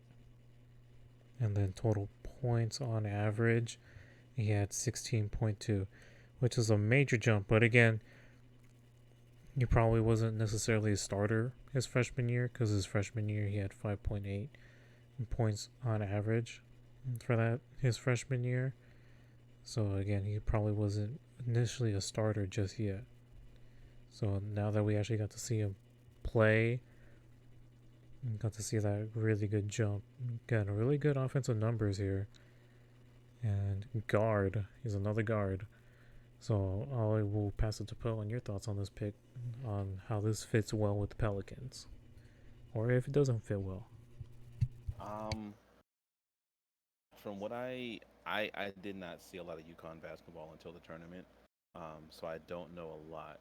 But I do know in the UConn games that I watched, my after seeing UConn win a couple games, my thought process when I saw this kid touch the ball before I really like knew who he was, I just kind of remember like seeing this kid shoot.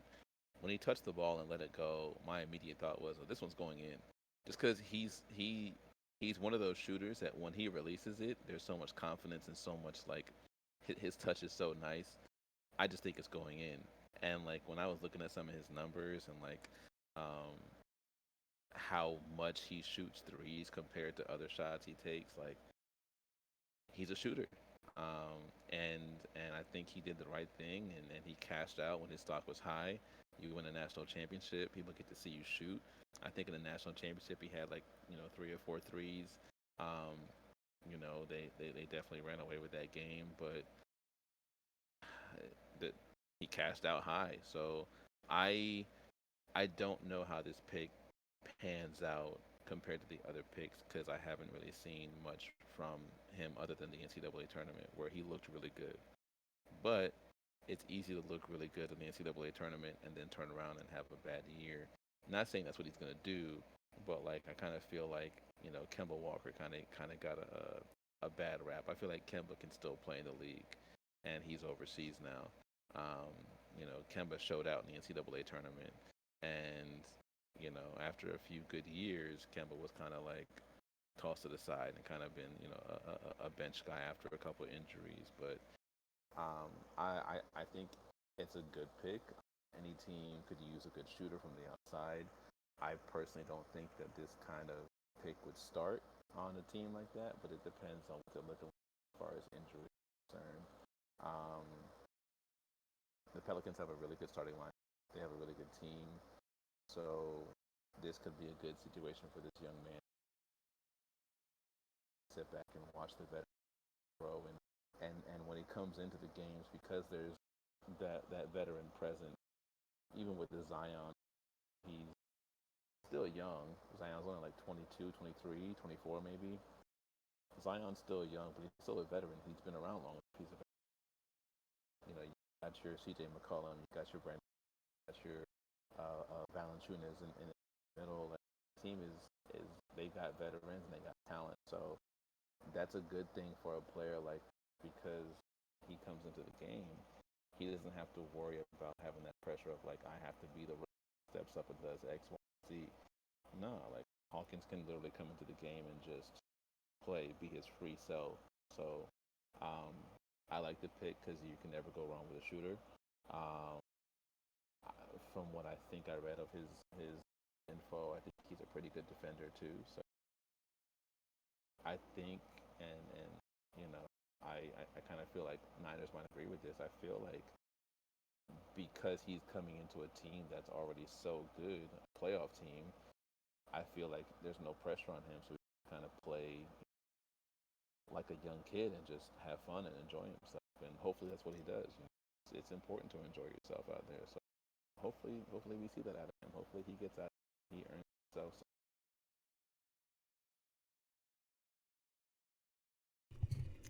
I actually do agree with that because again, you're going to a playoff team. They're a play-in team, right?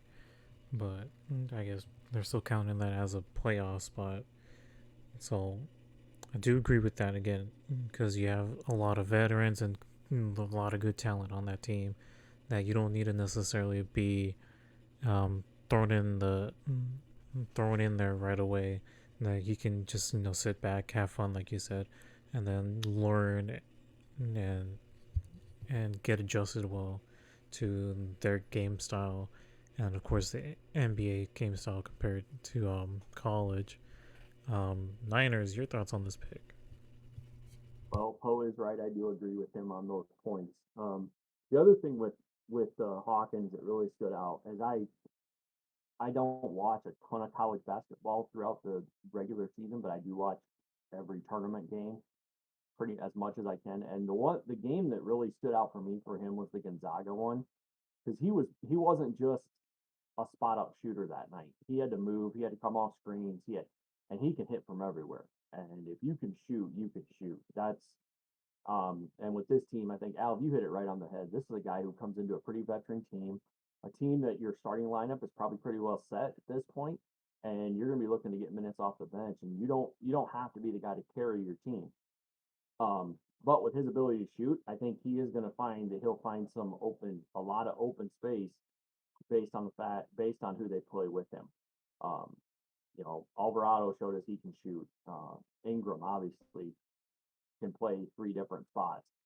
But with Williamson's back and with Valanciunas and Murphy, um, this is a team that he can come in and really contribute right away, coming off of screens or coming around picks or I mean any number of things. But just his footwork was so good, and he releases the ball. And when he releases it, I think Poe, you hit it exactly on the head. When he releases it you feel like it's going in.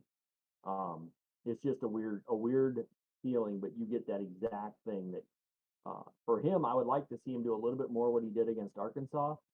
Um, he was able to get to the hoop and actually, come based on a bad closeout or, somebody's footwork being off. I think that if he can get to that point where he can get to that mid range and do a lot of that, he reminds me a lot of a guy who just got paid for LA that we will talk about during that. But um, just the ability to shoot, I think is just it's amazing for him. And I think he's gone to a team where he doesn't have to step in as a rookie and carry them. He's going to be able to work his way into the lineup, and if he has a bad game, he doesn't have to worry about it. He's not the face of the franchise right now. So I'm excited to see what he's able to do with a team that was really very good last year. Not having Zion a lot of the year really hurt them, and if he's back, that team's gonna be pretty dangerous. Excellent, excellent. Moving on to the 15th pick, we are now officially through the halfway point of the draft. We got Kobe Bupkins from Michigan, drafted by Atlanta. Another guard, and this draft is very guard heavy right now. Played 2 years at Michigan. Again, just like with Jordan Hawkins, he didn't play that much his freshman year, but in the second year he got more minutes, playing more. Just to read off from his most recent season, played 33 games, averaged about 34 minutes a game. Field goal percentage, he had 48.2. 3-point percentage, 35.5. Three throw percentage, he had 84.9. Rebounds, he had 4.5. Assists, he racked up about 3 assists a game. And then points, he racked up about 14 points on average. Poe, your thoughts on this pick by Atlanta?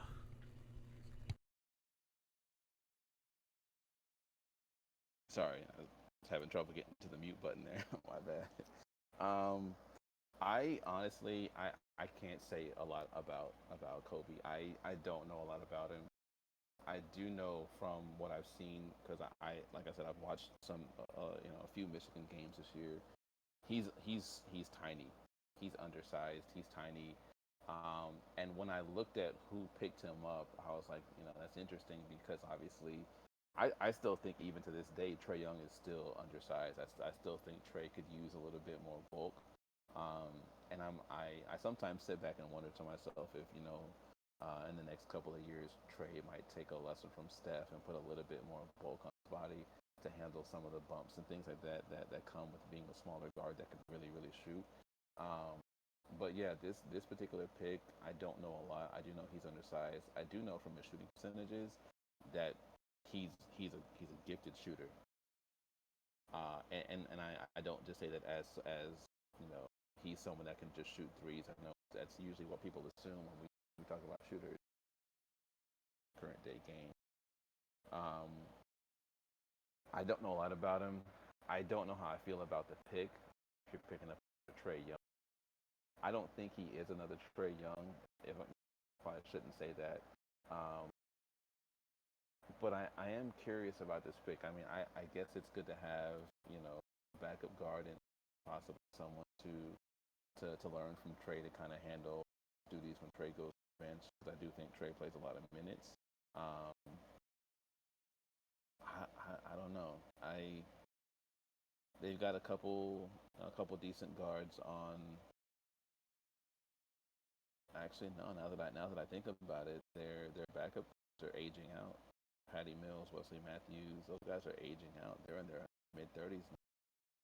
I guess this pick does make some sense now that I think about it. Yeah, it seems like a good pickup.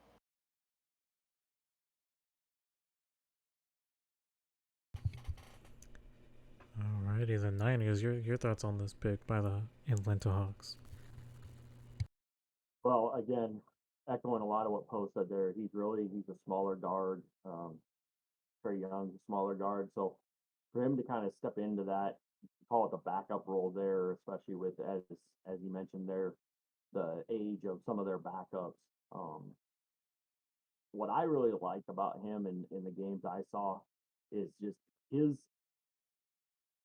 He started off the year really unsure of himself as a ball handler, and as the year went on, you could see him pick the pace up, and his his court speed was definitely better than it was originally, and you could see him get a little more comfortable. I think for him coming in here, especially if he's going to be that backup position to Trey, I think it's going to be big for him to get used to the guys he plays with. Uh, be a facilitator. I think he'll be able to. Obviously he's a better shooter than he was a year ago from the arc, from behind the arc, and I think from a defensive side, he's going to be able to give them another quality defender that they can put out on the floor. I think that's going to be the big thing is, when you got to get some of your starters off, you lose some. I think Atlanta, especially watching their games from the last couple of years, they lost something when their starters came off the floor. So for them, they need to keep that defensive intensity up, and I think he's a perfect fit to jump in and just be a little pest. Can he handle the physicality at the NBA level? I don't know. That's going to really be the big thing for him is putting I think putting bulk on and just being able to be stronger and be able to handle the physicality that the NBA is going to bring him is going to be a big jump for him and really where he's going to have to show that he's improving from day one. But I think good fit for Atlanta. I think this is going to be he'll be a fun one to watch here as they go forward. They are staring down a little bit of cap problems, so I think it'll be interesting to see how they move forward, especially as you've got Deontay Murray getting his extension at some point and the whole Trey Young thing. So interesting to see what Atlanta does with him, but I think he's a good fit for them. Excellent. Moving on over to the Utah Jazz at 16. They drafted guard Keontae George from Baylor. Again, only played the one season at Baylor, so now we're back on that trend. In with Baylor, he played 33 games, averaged 28.6 minutes per game. Field goal percentage, he had 37.6. 3-point percentage, 33.8. Free throw percentage, 79.3. Rebounds, he had 4.2. Averaged about 3 assists. And then averaged 15.3 points per game. And then, Poe, your thoughts on this pick by the Utah Jazz? Um, this is one of those years where I didn't see a lot of Baylor basketball, and I usually do see a few Baylor games a year. But this year I did not. I'm not sure why. It was just times that I was watching games, but um, I do know that from the games that I'm used to watching with Baylor, to play at that school and to play a lot, you got to be a dog. So um, I feel like this is a good strong pick, but I'm not gonna bullshit my way through. Act like I know this kid. I really don't know a lot about him. I do know that just based on looking at his numbers, he's got the talent. This is a very guard heavy draft, obviously from what I've seen. Um, He's got the talent for it. Um, it does not surprise me that they have him listed as a combo guard because playing at Baylor, there are another schools that they play aggressively on defense. So seeing him as a combo guard does not surprise me at all. Um, but anytime I see someone getting picked up by from Baylor, I automatically think like they're gonna outwork a lot of people. Like just knowing how hard those kids work in practice at that particular school. I watch a lot of their practice footage. When I do drills with players and things like that. So I know he's got to be a dog. I know he's got to have some talent. So I feel like it's a good pickup. And based on what I can remember right now, um, I feel like a young guard is what the Jazz need. From what they've got right now, he definitely start, but he's got some good guys ahead of him to come in and play behind. So, um, I think it's a good pickup, and I hope it's a place where he can learn from the guys that are ahead of him. So yeah, I think it's a solid pick.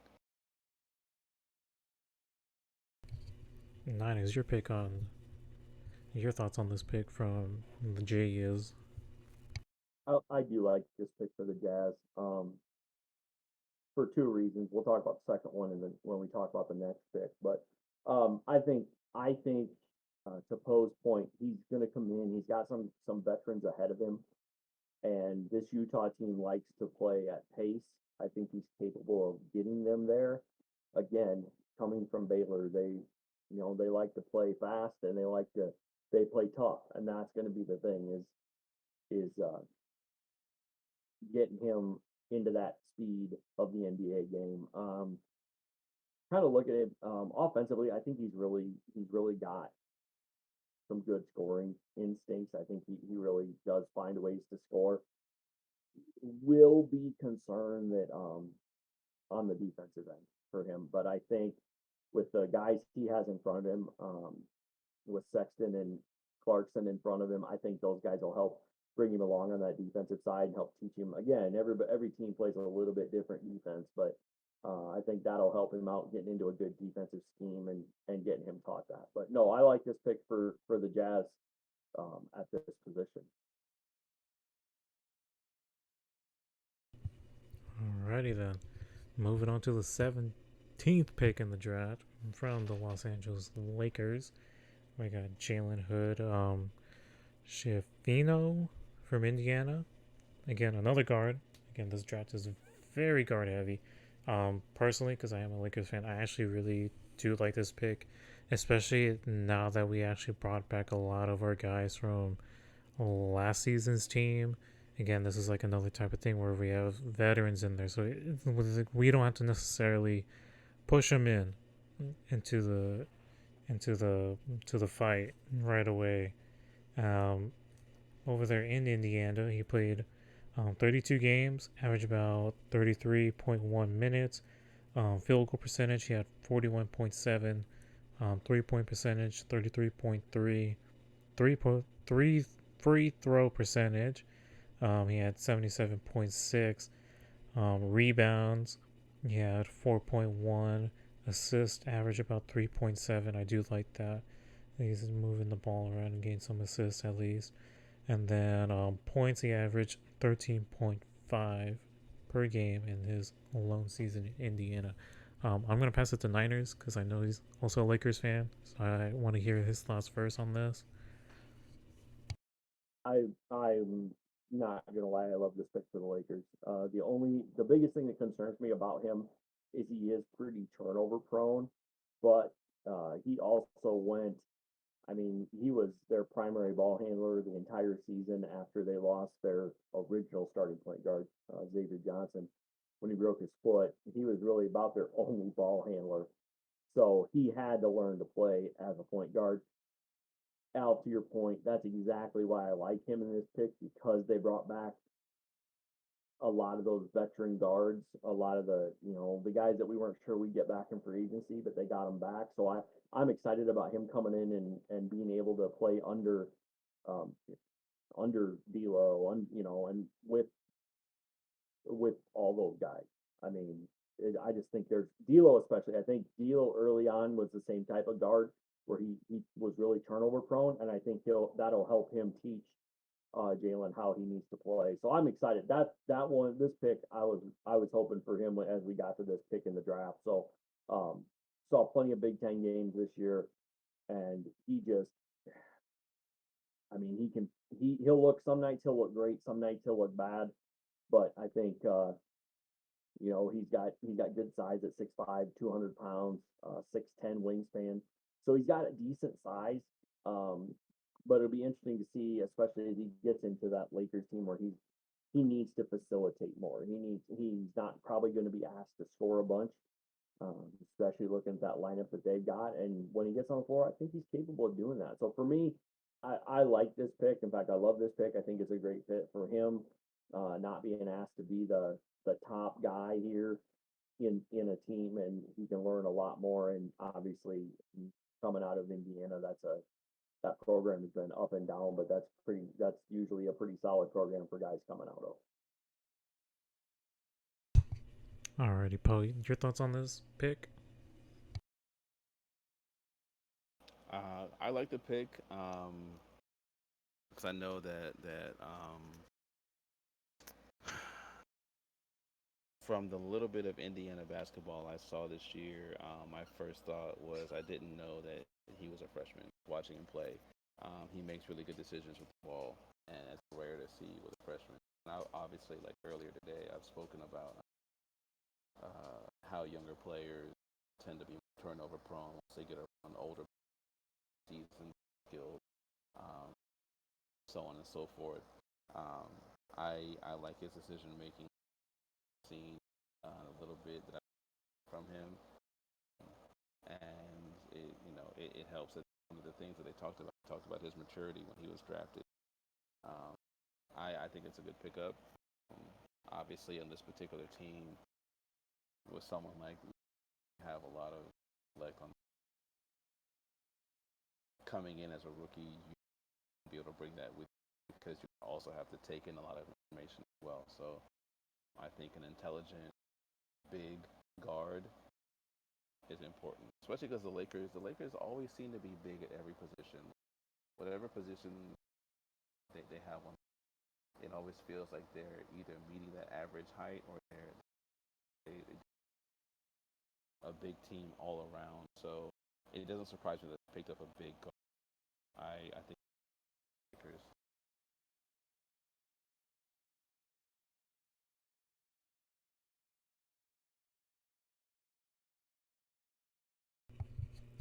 Alrighty then. Any other thoughts on this pick? And then we shall move on because I actually like this next pick.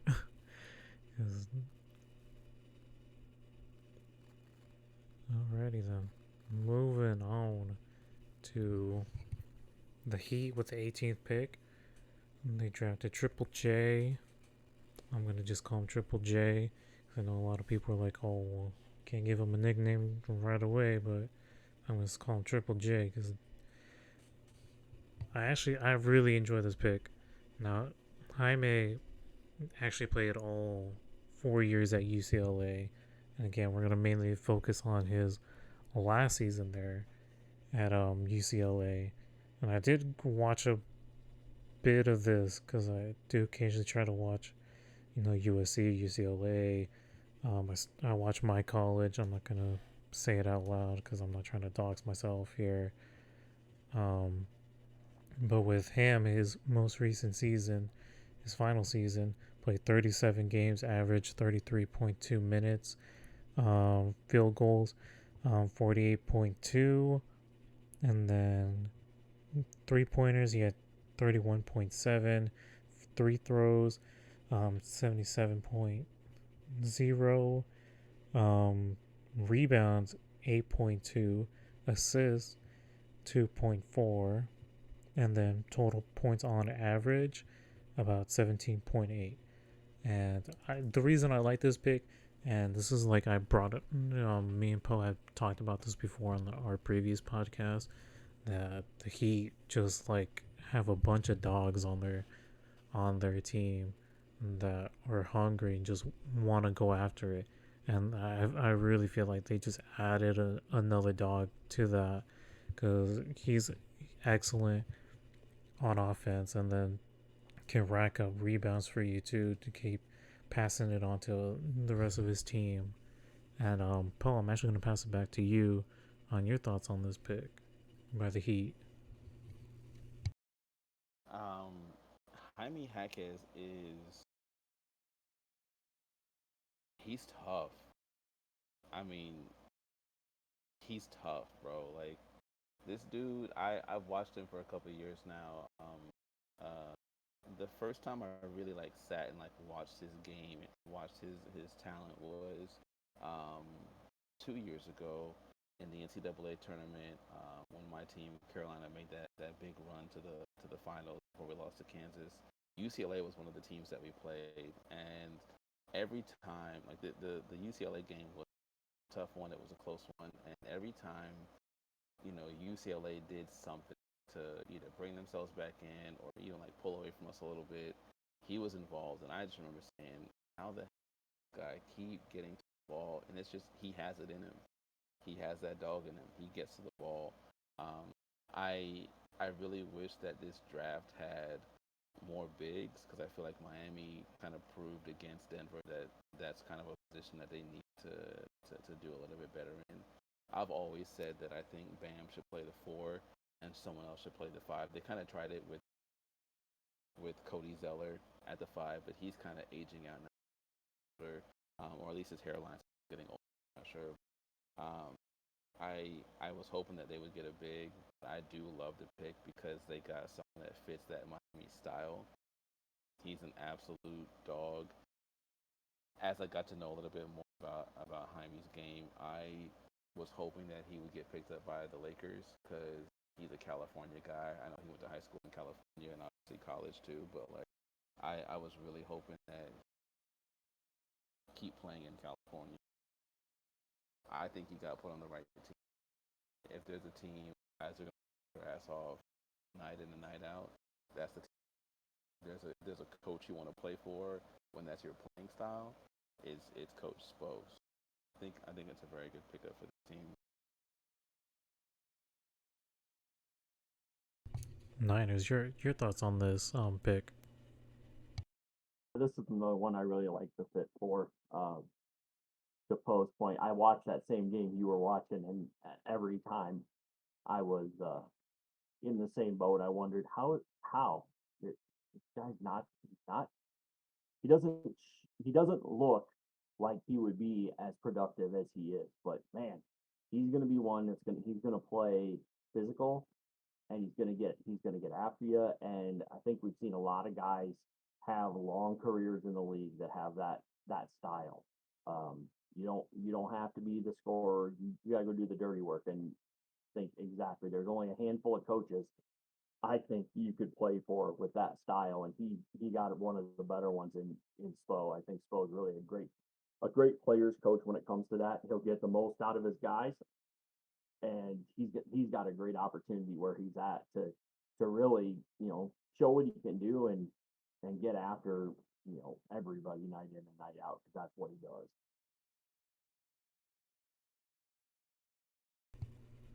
Excellent, excellent. Moving on to the 19th pick by the Warriors. They picked up um, Brandon Podominski. Hopefully, I pronounced that last name correctly. Also a guard from Santa Clara, so they went local for this pick since Santa Clara is like right nearby there. Um, he had one season in Illinois, and then that's when he transferred over to Santa Clara. So in Santa Clara, he played 32 games, averaged about 36 minutes per game, field goal percentage 48.3, 3 point percentage 43.8, free throws 77.1, and then rebounds he picked up around 9. Defensively, those rebounds were mostly defensive. Picked up 3.7 assists, and then on average per game. He averaged about 20 points per game. Poe, I'm gonna pass it to you because you are our Warriors fan here, so I will let you discuss your thoughts on this pick. Um, Not super happy with the pick, but I can understand why. I was kind of hoping that we would pick up Cam Whitmore, who came after this. I kind of feel like we need a little bit more physicality to our team. Um, I feel like that's what has gotten us the most success when we are successful. Um, uh, the, the the year that we beat the Celtics in the finals, I thought we played very physical basketball. Gary Payton helped with that a lot. Some of the guys that came off the bench that kind of went to other teams helped with that a lot. Um, we just played really physical basketball. We got into people's bodies and we kind of imposed our will on them, and that's what helped us have such a successful year. Um, and Cam Whitmore has some of that physicality to him. Not a lot, but again, we don't have a lot in this draft to work with. But I do like the pick because we're known for picking up crafty guards. He's a shooter. Um, he he does well off the dribble. Um, so I'm not mad at the pick. I don't hate the pick. I think it's a good pick. I just felt like we need a little bit more. I don't know, but no. I have nothing against the pick at all. It wasn't what I wanted, but I think it's a good pick. I'm looking forward to seeing how things play out with Brandon because we haven't had someone that has come in to really like I don't know. Ever since Jordan Poole, we haven't really had someone come in kind of like shut down all doubts. Like as much as I love our younger guys, even though we kind of got rid of Wiseman, not kind of we did get rid of Wiseman, but as much as I love our younger guys, Moody plays really really well when he's in the game. Um, Kaminga plays really well, but I don't see the long term consistency yet. And I thought that this year would be the year that I would see Kaminga really show his consistency, and I didn't really get a lot of it. Same thing with Moody. I feel like Moody has the ability to be more consistent, but I'm just not seeing it yet.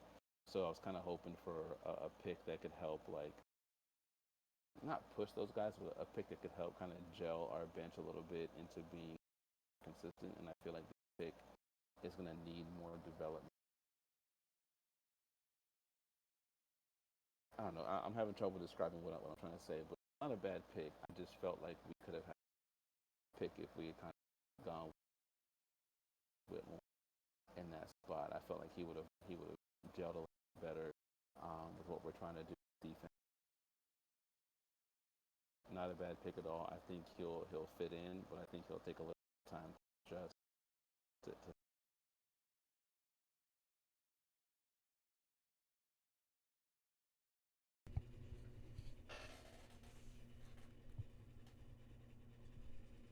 Alrighty, or Poe, are you still talking? Because I don't know if you got cut off right there. no. I'm good. I don't know. Did I get cut off? I'm sorry. Oh no, no, you're still talking. Like I just felt like the long pause. Niners. Your thoughts on this, and then you said you're gonna have to jump off in a bit, so I'll let you get your last thoughts on this pick, and then I'll let you hop off here.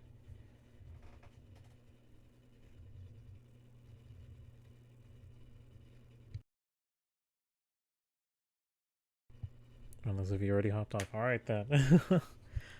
But I do agree with you, Poe.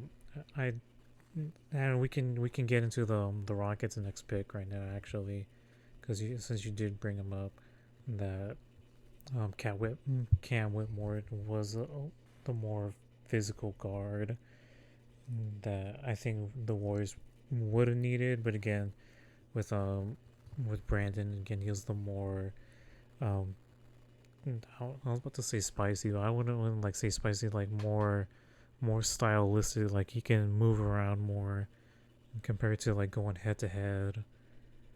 But we can go into Ken Whitmore on this one. Again, he played in his lone season with Villanova, 26 games. He averaged about 27.3 minutes per game.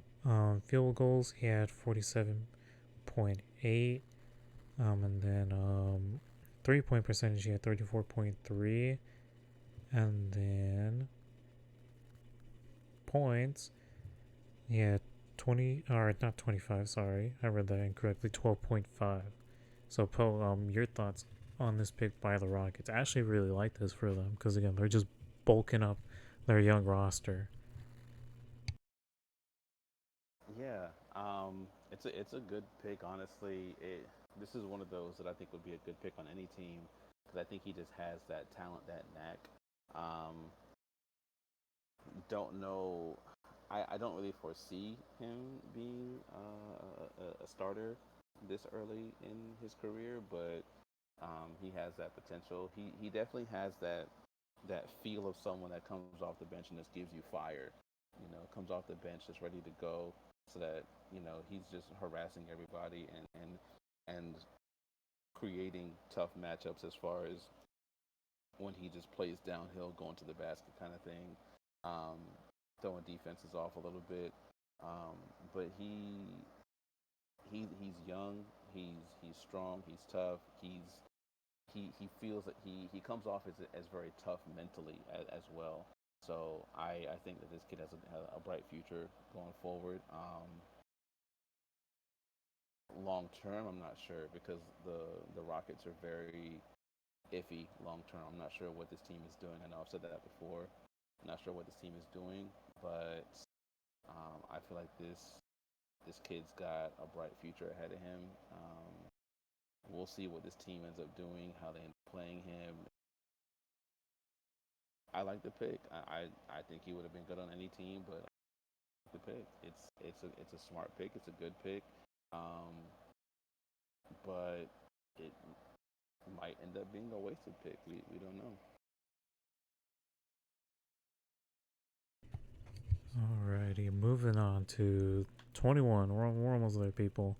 To the Nets now. The Nets have back-to-back picks, but we'll cover their first pick from Alabama, Noah Clowney. Now, in his lone season in Alabama, he played 36 games, averaged about 25.4 minutes, field goal percentage 48.6, 3 pointers he had 28.3, free throws 64.9, rebounds he had 7.9, and then he averaged about 9.8 points per game, and he is a forward, so we do snap that on the little streak with the guards. So Poe, your thoughts on this pick on how this is a fit for the Nets? Um, Obviously the Nets are young. Um, the Nets are a young team. I think it's a smart pickup. Maybe not the best pickup, but it's a smart pickup. The Nets don't really need guards right now. They don't. Size would help, and bringing in a young guy who can grow, who can give you something on the defensive end for right now, and then kind of grow offensively later. That's a smart decision to make. Um, so I do think it's a smart pick, but the bigs in this draft haven't wowed anybody except the guys at the top. But he's young, and that's the one thing that's gonna impact him. He played 1 year, came out, and I think his youth is gonna hold it back just a little bit in the beginning. But I think he'll develop with. He's what 6'10", I think. I think he's got the talents and the abilities, but they have to be unlocked. Excuse me, sorry. But yeah, it's a good pick, but they're not really working with much because they didn't have a lot of bigs in the draft. Excellent. Moving on to the Nets next pick from Duke. So Poe, you're gonna have fun really talking about this man. Another forward. You got Mr. Whitehead here. So let's look at his stats from his lone season from Duke, and I believe he's the youngest here because I saw 18. He's 18. I was seeing mostly 18, 20. Triple J Jaime was 22, but in his lone season at Duke, he had 28 games. He averaged 20 minutes, and then field goal percentage 42.1, 3-point percentage he had 52.9, free throws he had 79.3, rebounds 2.4, and then he averaged 8.3 points a game. So your thoughts on this one? Again, they went back to back forwards on this. Yeah, he was injured early on at Duke, so I was able to see him in later in the season. He's not. He's good, but he didn't really have time to show how good he could be. So it's an interesting pick. He plays more like a guard than a forward, but he has the size to play both. Um, and I kind of feel like that's probably what he'll end up doing in Brooklyn is coming off the bench, probably as someone to replace Bridges, break, maybe even come in and give Cam Johnson some minutes on the bench so he can get catch a breath or whatever, get some Gatorade. Um, but he still has a ways to go because he's young. Um, he's another one of those one and done guys that probably should have stayed another year. Um, but he at least has the physical talents to be developed in the league. So it's not a terrible pick, but it kind of just goes back to what I've said over and over. I feel like this draft hasn't given us a lot to choose from, so the teams just had to pick whatever was the best option. This is one of the better options because he has potential, but we'll see how that potential plays out. And when it comes to Duke guys, you know, it's been minimal, but we'll see how it plays out. Alrighty, moving on to the 23rd pick by the Blazers. I'm sure Niners would have loved to talk about this one because this guy's from Iowa. So we got Chris Murray here, another forward. So we have a little streak going on with forwards. He played 3 years at Iowa. So again, we'll be looking at his most recent season. He had 29 games, averaged 34.8 minutes here. Got 47.6 percentage from the field goal. You got 33.5 from the three pointer, free throws 72.9, averaged about 8 rebounds, and then he averaged about 20.2 points. So we got another forward going to the Blazers here. So your thoughts on this pick, Bo? Um, he's got a lot of game knowledge. Um, obviously, his brother plays for the Kings. I think his dad played some college basketball, but he comes from a family where he has a lot of game knowledge, a lot of basketball knowledge, and it helps that his brother, you know, was in the league ahead of him, passed some of that on to him. But a couple of years in college, getting smarter, getting better at his craft, having family around him to help him get better at his craft and kind of know what to expect. Some of those smaller intangibles. I think he's a smart pick. He's a good pick. I'm surprised he wasn't picked sooner, um, because of that. Just the knowledge that he comes with so much intellect already based off his family background and staying in college for a couple of years. I am surprised he wasn't picked up sooner, but he's a smart pick. Sorry. Um, it's a smart pick. Definitely not definitely not the best, not the cream of the crop, but he's like I said, it's just to me, it's just smart to pick up guys that come from NBA type families because you know that they have that inside knowledge of like in college, work really hard, um, show what you're capable of. But when you have NBA family kind of in the background, you learn the little things that it takes to be successful, not just get drafted, but to be successful. So I kind of feel like with that head start, I'm surprised he wasn't picked up a little bit sooner in particular draft.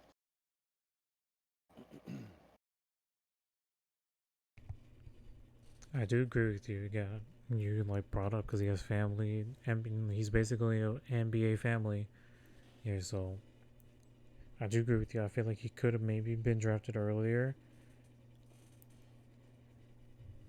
Now to move on, because we're almost wrapping up with this draft, and then we can start going into some free agency stuff. Now to the Kings. Now the Kings, who they drafted, is now on the Mavericks. So then we'll be mainly discussing this player's fit with the Mavericks with Oliver Prosper here.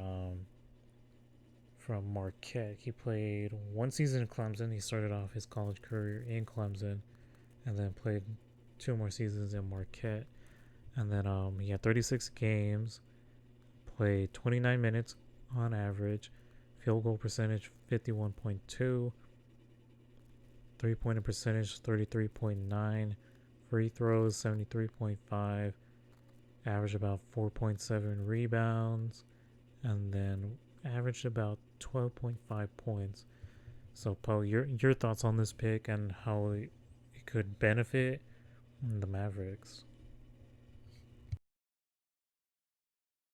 um, I personally feel like you can't go wrong with 6'8" that can shoot and defend. Um, I feel like 6'8" now is the average NBA size. Back in the day, to get 6'8" and up was rare. Um, and picking up 6'5", 6'6" guys, 6'4" guys was pretty common. But 6'8" and you kind of have some complete game. It's rare, so I think this is a good pickup. But the Kings, honestly, there wasn't much that the Kings could have gotten out of this draft. This is a good pick for them, but there's not much they could have got out of this draft. Drafting this low, drafting at 24. Um, the only things that would have helped the Kings were probably in the first 4 or 5 picks. But excuse me. It's good pickup. Someone that can be developed, someone that can grow. Um, I'm pretty sure this is the kid that played for his country. Forget what country that was, but like that kind of basketball, playing against other countries and pros from other countries kind of helps the development uh, along the way. So I feel like it's a good pickup, but again, this isn't really necessarily what the Kings needed. But he'll definitely, as a developmental type player, he'll grow. You know, kind of talent that can either be used to help them be successful or can be traded for something better. Well, they did indeed make the trade. I actually was trying to look up what the Kings got in return after they had made that trade to the Mavericks. Oh, that's right. He did go to the Mavericks. He did. I was trying to find the return that he had gotten. The Kings did. Yeah. I kind of feel the same thing about the Kings then, because I mean, or the Mavericks then, because thinking about the Mavs, I guess they did get rid of Bullock, so he could fill in that defensive role, because Bullock is about 6'6", 6'7", and he's a defensive guy. He could help fill in that role off the bench. Um, so it could work out for the Mavs. They just need to work on being consistent, because at the end of the year they just kind of fell off.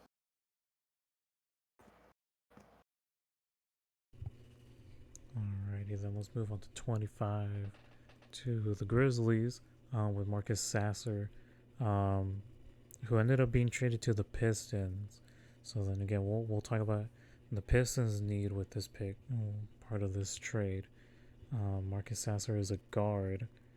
He played all 4 seasons at Houston. So in his final season, 36 games, 30, 31 minutes on average. Field goals 43.8. He had 38.4 from the 3 point, 84.8 from the free throw. Averaged about 2.8 rebounds, and then racked up 16.8 points on average in his final season. So, your thoughts on how this pick can possibly maybe benefit the Pistons, or was this just like, oh well, we didn't really need him and we could possibly even use him more as leverage down the line? Um, I don't feel like the Pistons need this pick, but he's definitely someone that could surprise us.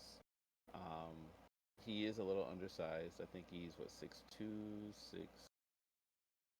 6'1", so he Yeah. is undersized.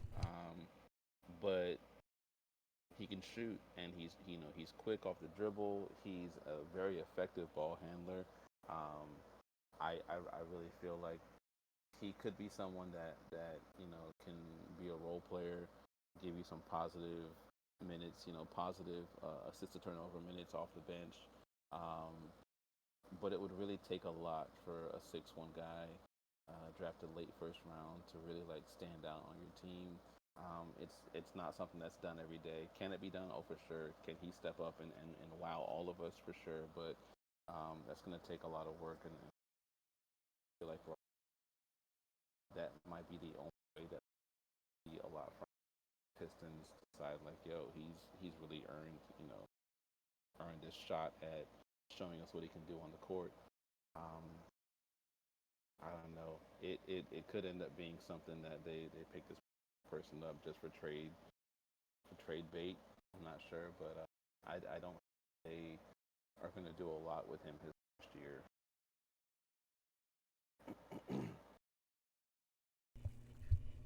Alrighty, moving on to the Pacers' next pick on the board. They went with Ben Shepherd from Belmont. He's a guard, so we're back on the guard train. He played all 4 years at Belmont, so his final season had 32 games, averaged about 34.3 minutes. And then field goal percentage 47.5, 3 point percentage 41.5, free throws 68.4. He had 5.2 rebounds a game, and then average about 18.8 points a game. So, Poe, your thoughts on this from the Pacers? Don't know a lot about this pick. Didn't really follow much Belmont basketball. 4 years in college says a lot about your growth. Says a lot about your commitment. So I think those things are looking up for him. Um, Seems like he's improved a lot offensively, so that's also another good sign that he is too and capable of improving and getting better as the years. We'll see what happens um, as far as how the Pacers utilize his set, but I really feel like he could be a solid bench player. He's got the size. He's again got the intellect.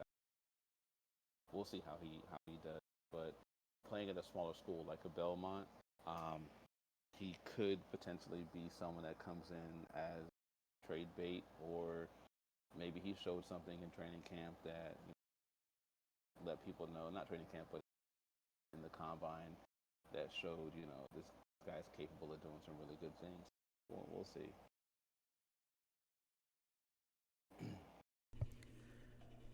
All right, let's move on to our next pick right here. From to number 27 by the Hornets, they drafted Nick Smith Jr. from Arkansas, another guard. So played in his lone season in Arkansas, played 17 games, averaged 25.8 minutes. In field goal percentage, he had 37.6 from the 3 point, 33.8 free throws, 74, and then didn't rack up a whole lot of rebounds. He would usually rack up about 1.6, and then points he had 12.5. And so back to you, Paul. Your thoughts on this one? So again, their earlier pick, they went with something else, and now they're back to guard here. Yeah. Um.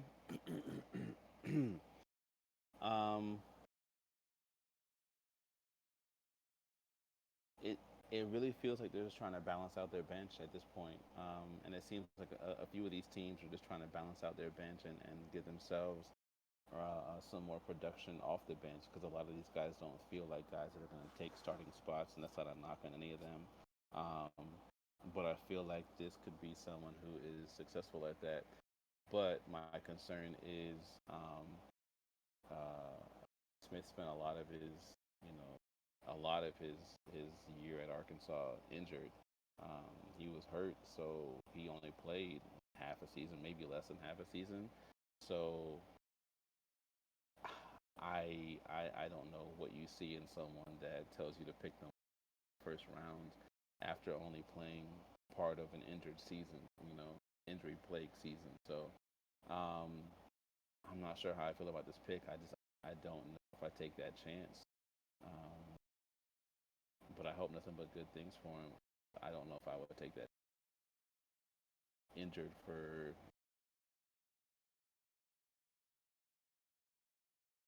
He missed 19 games. That's a lot. So I don't know. I don't know if I pick that kid up. I mean, I do agree with you. That was a very risky move. I mean, I know we're like late first round pick, so I mean you can technically consider him a second rounder, but I would say that because again you brought up the point that he missed 19 games out of this. I feel like with this, I think like overall like the people that play the 1 year and then they're like, yeah, we're gonna just jump in the NBA. It's like I feel it's like the maturing process too with this. It's like you gotta let the players like mature more because again, like a lot of these guys are young. Most of these draft picks are going to be 19 or like 19, going to be like 20, and so you gotta have the maturing factor. That's why there's like what I believe there's like at least like four guys that on this first round that have went 3 years plus. And so Yeah, I mean that does worry me there. I feel like he should have probably just went back just for like another year. yeah, I agree. It would have helped develop him a little bit. Do you mind if I run to the bathroom really quick? I'm sorry to do to you. Oh no, you're good. You're good. Can take a Be quick right back. little bathroom break for you. Well, while we take this little break here, I'm gonna promote this now, because we're nearing the end of the month of July, for the little thing that I started back in late May called Sandlot Summer. We are gonna be continuing that. We have one more podcast for Sandlot Summer of July, which let me switch over. I don't have an official date, but it will be next week. I need to talk to my guests that I'm going to plan on trying to have on. Um, that will be for my SummerSlam predictions podcast. Because again, I want to try to be as much as variety on here instead of just being, like a one topic thing. And so again, I do wrestling, I do other sports. Like again, we're doing basketball right now, do baseball, football. Need to try to do some of the other sports out there. I also do movie reviews here and there when I do watch movies. Like I said, like you see on the schedule right there, I did do my Across the Spider Verse review not too long ago, and then I believe I'm gonna be doing. I'm gonna need to watch a few more movies. I know Oppenheimer and Barbie are out. Still need to decide if I want to do a movie review on those. But yeah, Sandlot Summer, July.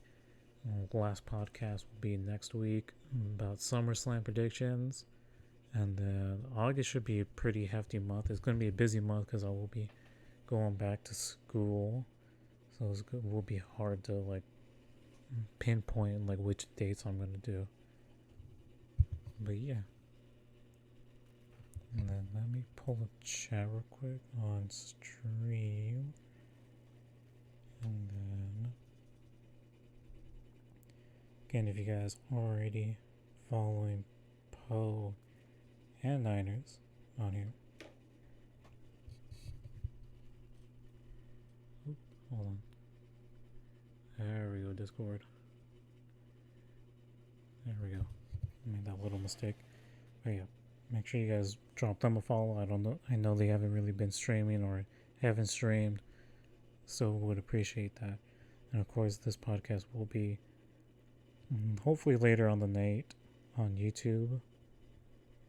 So yeah, make sure you guys drop that. I know I haven't shown my face here. That's because I don't want stream to crash. This is like my first time actually having multiple tabs up on my end and then still be in a Discord call. But yeah, it should be fun. So like right after this, we're almost there towards the end of the draft here, and then we'll be picking right up with some of the free agency stuff. Actually, let me refresh this page just in case if any other kind of news dropped, and then that'll be it. We'll wrap up. I know Danger Dork went live. Goofy had just went live not too long ago. I know Only Mac is still on. And so some potential raid targets that we can do over here on Twitch. Oh, okay, I'm back. My bad. Hello, good sir. You're good. I'm over here just promoting other things right now. But yeah, those guys are still live, so we'll probably potential raid targets. But anyways, on to the 28th pick because we're almost done with this draft. We got from Utah. Let me make sure I have his stats pulled up here. And from Ohio State, got a forward. We got Bryce. I'm gonna like have really struggle pronouncing his last name. But let's just move on to his lone season in Ohio State. 33 games, 24.5 minutes, and then 48.2 field goal percentage, 40.5 3-point percentage, 83 percentage from free throw, 5.4 rebounds, and then averaged 16.3 points in the season in his lone season at Ohio. So, Poe, your thoughts on this pick by Utah? Interesting pick by Utah. He's a physical guard. He's good off the dribble, and he's tough off the dribble because he's so physical.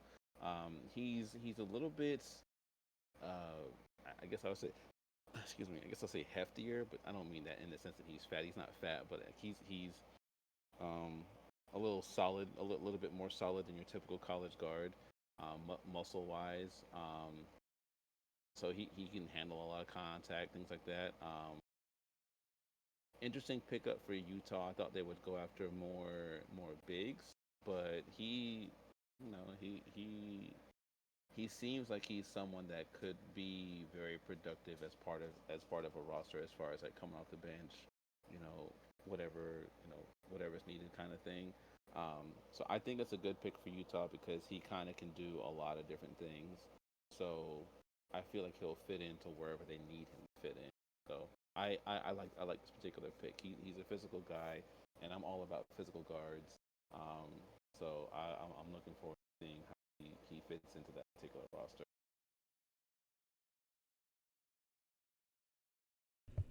Alrighty, then moving on to our 29th pick.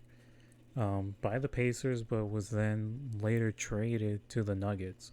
So then we're going to talk about how he fits with the defending champion Nuggets here. We got Julian Strawther from Gonzaga. He played 3 seasons with Gonzaga, so again we'll be looking at his last season.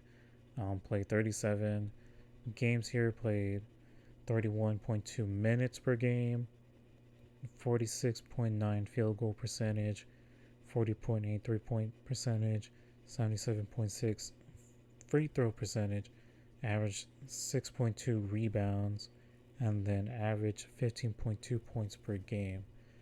So again, traded to the Nuggets. So Poe, like your thoughts on this and how he's a fit for Denver?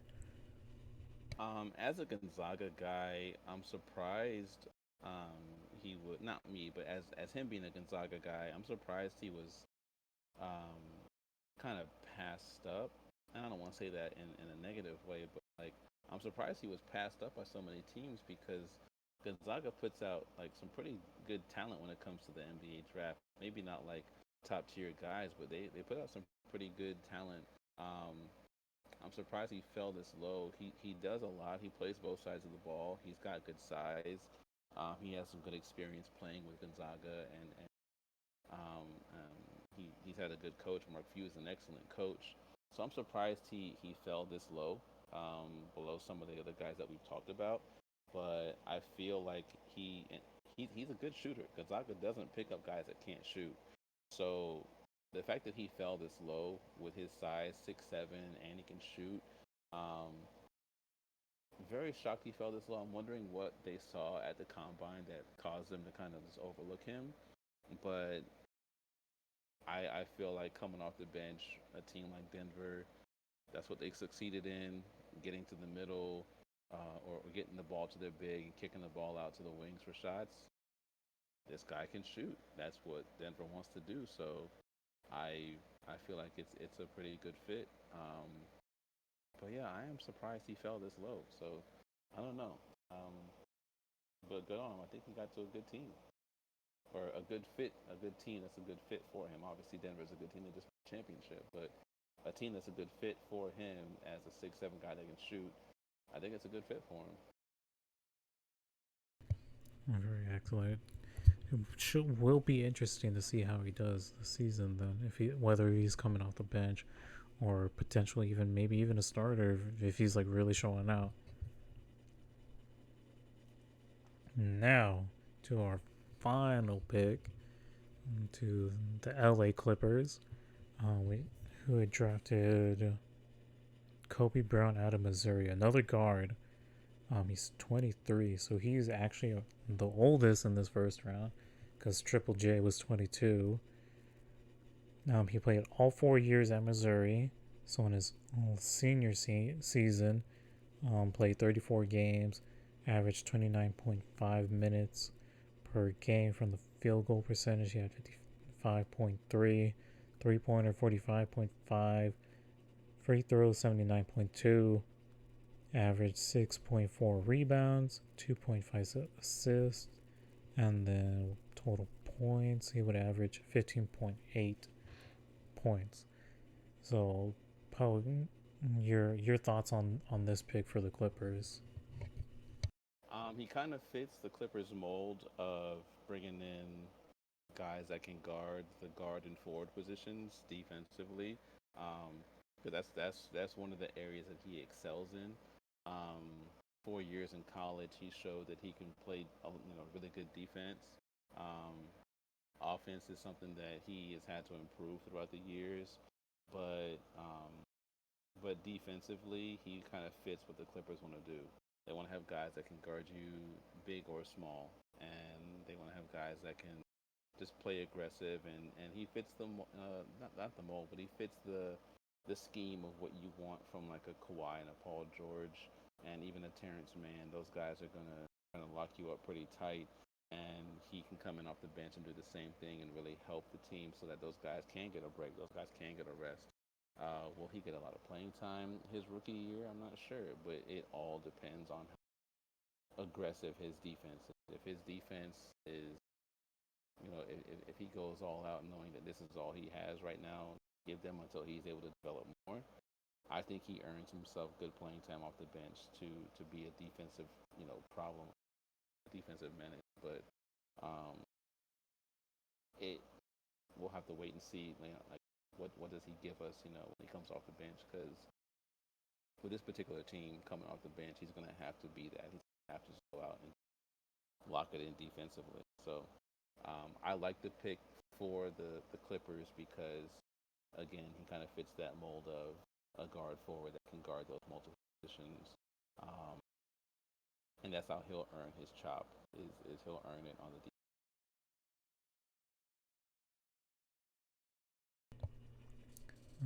Very excellent. It will be very interesting to see, especially with the Clippers, because again, it was the narrative that Kawhi is always on the load management, and then the injury stuff too, and then I know their new arena is going to be opening soon because it's almost done. Because every time I've actually been near that area, whenever I've driven to the Forum or even like SoFi, because like that arena's right there, it's pretty much almost done.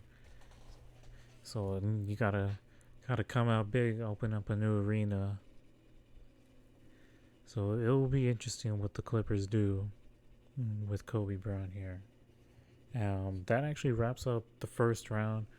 Poe, I don't know if you want to have any other particular players in the rest of this draft that you want to talk about. It's going based off the NBA website. They only have the first two rounds right here. For me, I mean, I can look at the entire draft board right here. But No, was there it's any other players that sticked out to you?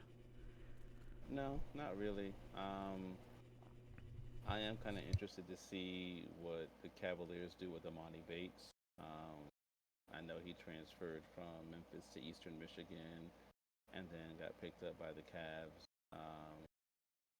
Isaiah Wong getting picked up by the Pacers.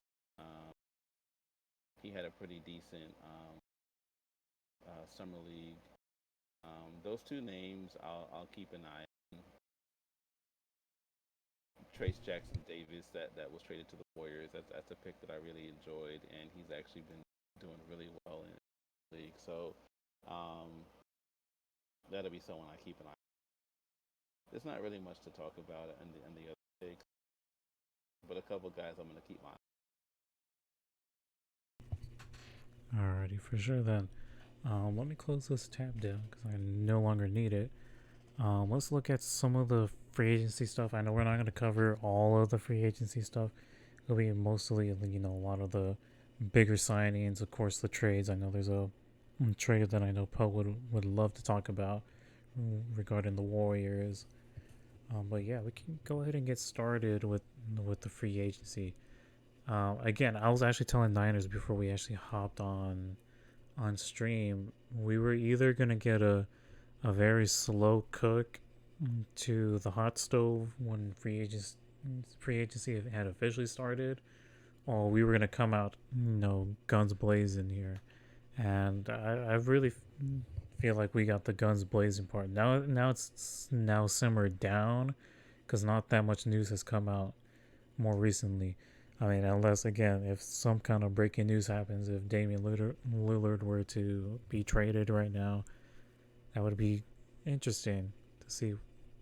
But Poe, your thoughts on what's so far that has happened on free agency? on. We did have a lot of movement this year in free agency. Um, Obviously, Bradley Beal to the Suns was huge. I know that they lost campaign, um, which doesn't really hurt because I talked to you about this last year during the play or this year during the playoffs. How I expected a lot from campaign when Chris Paul went down and we got nothing. So I was kind of disappointed in that. So I don't know if I lost much there. And I know Cam Payne is a veteran. Um, so obviously he brings some leadership, especially if he's starting in an NBA playoff series. But you know, I feel like they're going to be better without Grant Williams to the Mavericks is good for them because they lost Reggie Bullock. I think Bullock went to the Spurs, and Bullock is definitely a very very good defender. So picking up Grant Williams help fill in that role. I think Bullock is a better defender than Williams, um, and more athletic than Williams, but you're still getting a good defender out of Grant Williams. So um,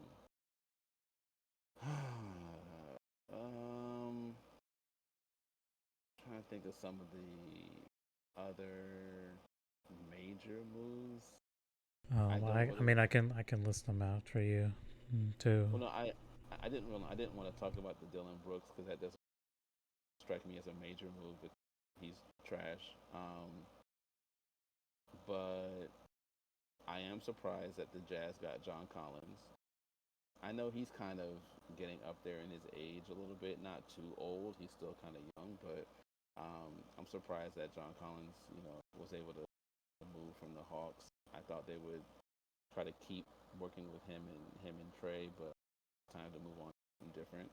Um, I am surprised the Hawks picked up Rudy Gay in that trade because he's definitely getting older. Um, very surprised that the Knicks moved Obi Toppin so soon, um, because I feel like he hasn't really had a chance to be who he's going to be yet. He's done well for the Knicks, but I guess it was time to make some moves. Um, Obviously, for me, Warriors fan, Chris Paul is an interesting pickup, um, because Chris Paul is close to 40, and a lot of the rumors are Chris Paul is going to start. And in my opinion, it does not make sense to start Chris Paul when he's pushing 40. It's time for him to come off the bench. Is it a knock on Chris Paul? No. Chris Paul is a Hall of Famer. He will be once he retires. He'll be a Hall of Famer when he retires. Um, I don't care about the knock of him never winning a championship. He is going to be in the Hall of Fame when he retires. Um, he's one of the best point guards we've ever seen in our lifetime. I still think that in this time of his life, he's getting older. He's, I think, 37, 38, somewhere in there. I might be off a little bit, but it's time for him to come off the bench because let's face it, if we're going to bench someone, it's going to be Looney, and Draymond will play the five, and we'll play small ball to start the game before we bring Looney into the game. Um, but let's be honest, Looney isn't going to be effective from the bench. Looney was putting up rebound numbers of 20, 24, 19, 18 in the playoffs last year. Why the hell would we put Looney on the bench for a 40-year-old point guard? It doesn't make sense to me. Now, what the Warriors do, that they're going to do what they got to do. So if they decide to start Chris Paul and bench one of the starters, cool, cool, cool. They can do that. I just personally don't think it's a good idea. I personally think Chris Paul should come off the bench because we need that. We need that spark off the bench. We've needed that spark off the bench, but we also need intelligence off the bench because we have turnovers on our bench. We have young guys that go too fast and turn the ball over, and we need a veteran to come in and help guide them and lead them. And I thought that's what we were getting when Chris Paul got picked up, but hearing the news about him coming in and being a starter, I'm kind of nervous about it. So, I mean, you let me know your thoughts. I actually like agree with you. Like I know Chris Paul and like big name CP3, but again he's getting up there in age. Like he, especially like the way he was playing in the playoffs. Like he's not like a LeBron here, because LeBron will still put up big numbers even though like in his age is starting to show, but he's still capable of putting up the big numbers and helping out. CP3 wasn't really doing much. But now he's on a team that's still like in playoff contention and stuff. I agree with you that I rather prefer him coming off the bench here. But again, it just all depends on what Steve Kerr wants to do with this, what the front office, because I know the GM usually throws in their bits and pieces on what they want the starting lineup to be and who should be starting and stuff too. But I personally don't want Draymond, and especially since you brought up the numbers of rebounds that Looney was doing, it's like you need that. But I mean, it'll be interesting. And then I'm speaking of the Warriors here. We got Draymond also returning to the Warriors. So how do you feel about that one? I think it's dumb to let Draymond go. So keeping Draymond was essential. Um, I know social media is gonna do their thing and talk trash about Draymond punching Jordan Poole. Um, that's an in-house thing. I don't care if the footage got leaked to the media. That's an in-house thing that they need to deal with in-house. Um, I agree with the sentiment that Draymond had spoken on recently on a podcast where he said you don't just punch a guy for saying one to you. Stuff builds up over time, especially when you're professionals. They've won championships. They have, veteran leadership. They have a maturity. Um, they're still human beings. They make mistakes. I'm not saying that punching Jordan Poole is the right thing to do. No, and Draymond deserved to be punished for it. But keeping Draymond was the smart thing. Um, he is a better asset to the team than Jordan Poole, and I hate saying that because I hate comparing the two. Um, but Draymond's going to give you his all night in and night out, and whatever was happening behind the scenes that was affecting Jordan Poole showed last year when Jordan Poole did not give you everything he had night in.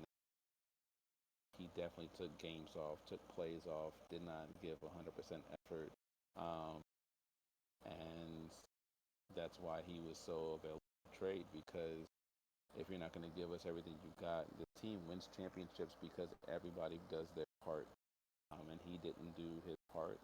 Trade. So keeping Draymond was more important than keeping Jordan Poole. Um,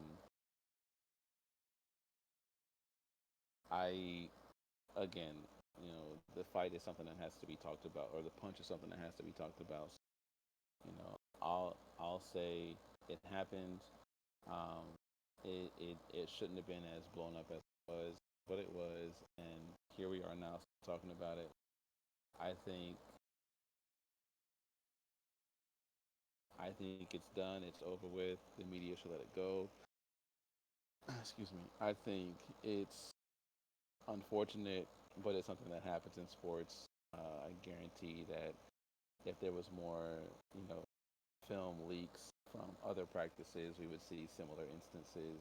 Maybe not as drastic, but we would see similar instances happening with fights and things like that. I mean, we've seen guys fighting on the bench. We see guys fighting on the bench in the game. Imagine what's happening in practice.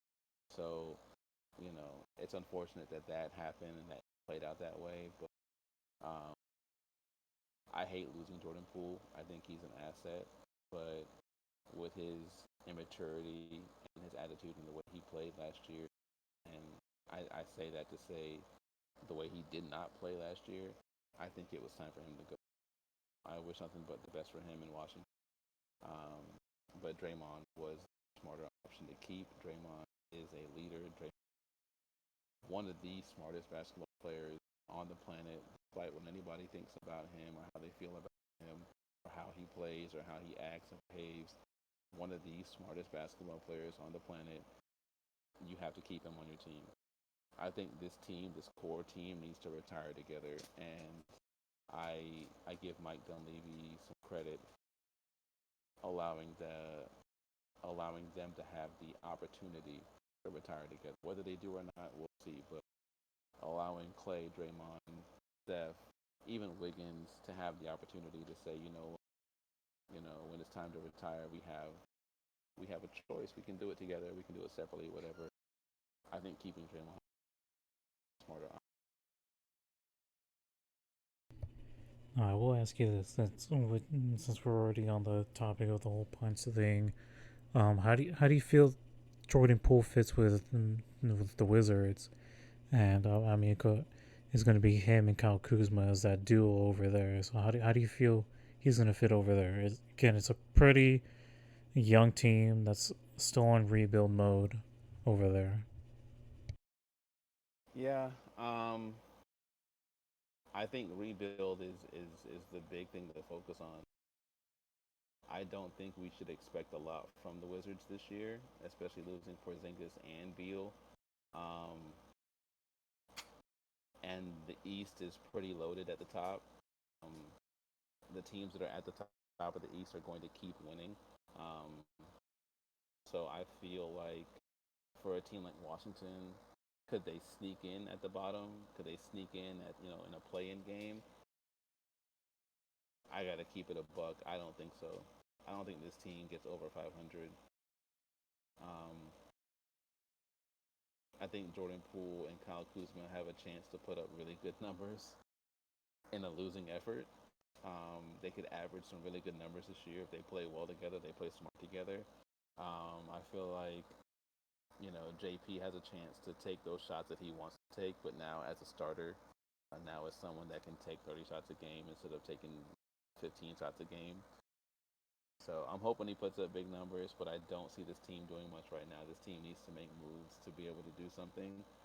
Um, my assumption is they'll start Tyus Jones at point guard. They'll start Jordan Poole at the 2, Kuzma at the 3, maybe the 4. After that, I don't really know what is full center. Um, just looking at the roster right now, I don't know because they're going to struggle this year. They're still rebuilding a lot. The team is pretty young. They still have an old man, Taj Gibson, on the team at 38. Probably retire soon if he even gets picked up again next year. Um, but they're a pretty young team. I just don't see this team doing much in the West. I don't see them getting over 500, and I see them getting into the playoffs. So I feel like Jordan Poole and Kyle Kuzma will have to wait about a year.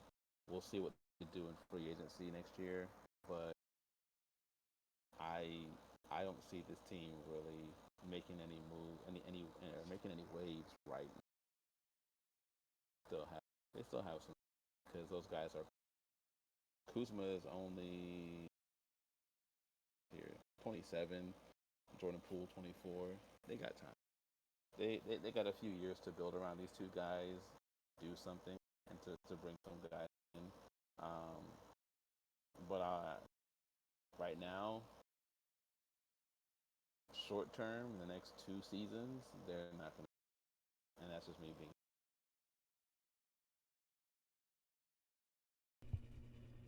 Alrighty then. To look at some other free agent stuff going on too. Again, it's pretty much simmered down now. Like I said, there's still the stuff going on with Lillard, Van Vliet to the Rockets. I actually do really like that move from them. Um, I like Porzingis to the Celtics. That's a nice pickup. that's another good move right there. Westbrook went back to the Clippers for 2 years, 8 mil. Pretty solid for them to keep Yeah, that for him. he deserved more money. True, but I feel like he did it as a way to like here you can whatever money that you have remaining that you can use and try to get someone else or possibly even put it towards draft, I guess. I really like when players do that because Westbrook knows he gets money from other sources, his shoe deals and things like that. So Westbrook I knows he mean, doesn't Tom have to Brady have is to. like one of the biggest ones. Like Yeah, he'll take short money and then use whatever money that he gets from his endorsements, and oh then for sure. lets the team use whatever money's remaining to build. So again, I actually do like that as well too. Pistons picked up Joe Harris from the Nets. That's not a bad pickup. He's a shooter. Oladipo went to the Thunder. Mm-hmm. They could use it. They could use a solid guard. I hope he gets healthy next year. I know we mentioned Grant Williams too. Mavs, and like I straight up told you when I saw that, I was like, that's a good fit for Grant Williams there. Yeah, for sure. Here we go. We got Sabonis for the Kings. He signed a 4 year extension. You got LaMelo signing a 4 year extension coming off his injury. We had Lakers, bring back Reeves and Hachimura, which was really good for them because they were very excellent when they were playing on the court. Oh, for sure, And for so sure. I'm actually very happy that they were able to bring him back. So again, you still pretty much have the same core, same starters out there from there. Though I do prefer Hachimura game more in time, possibly in a starting role, because when he was on the bench and he was doing really really good. Because I was like, holy shit, because he was be carrying some of the games when they would go to the bench. having someone come off your bench that can produce is so important because your starters can't play the whole game. It's so important. And then here we go. We got Middleton back to the Bucks, Yep, and then I like that. we have the sign and trade with Max Struss from Miami going over to Cleveland. I actually like that as much as I think the Heat really suffered from the injuries towards the end right there, where they really needed to rely on some of their bench guys. He was a solid bench guy for them.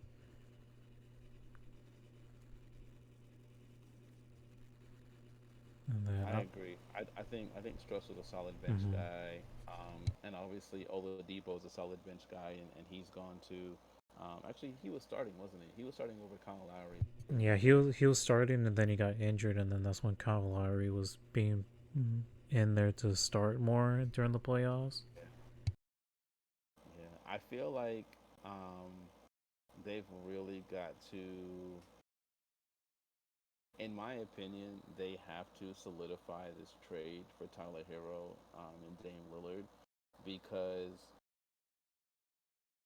if you're the Heat, you don't know what kind of effort you're going to get from Hero if he spent the entire offseason thinking that he was going to be traded.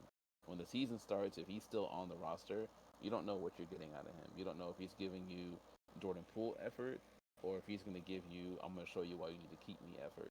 So I feel like they need to go ahead and lock this in and just give Portland whatever they want because if you don't, I it could have a bad effect on the team long term um if Hero is just like y'all wanted to trade me, so fuck this, I'm not even gonna play that hard. So I don't know. I think they need to lock it in and go ahead and get. I will say that it's weird how players have that mentality like, oh, you're gonna trade me, so I'm not even gonna bother to put in my full effort, because that still hurts them too, to whoever team that they end up going to, or if they say if they're about to be a free agent, like what teams are actually gonna eventually try to pick them up. Agreed. I agree.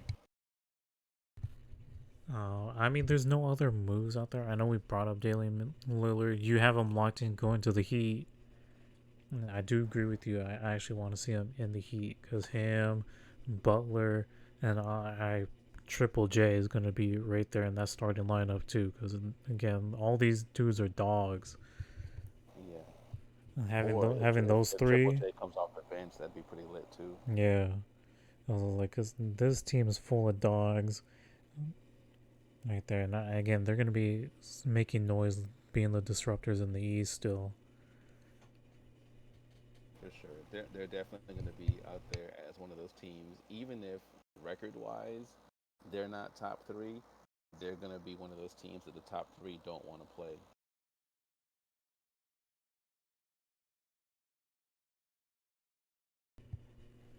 Alrighty. Did you have any other predictions or teams that you would think that they should go after a specific player in free agency or possible trades to still go on? Um, Hold on, let me look at this one thing. Say what I say. I don't want to sound stupid. Check this first. I think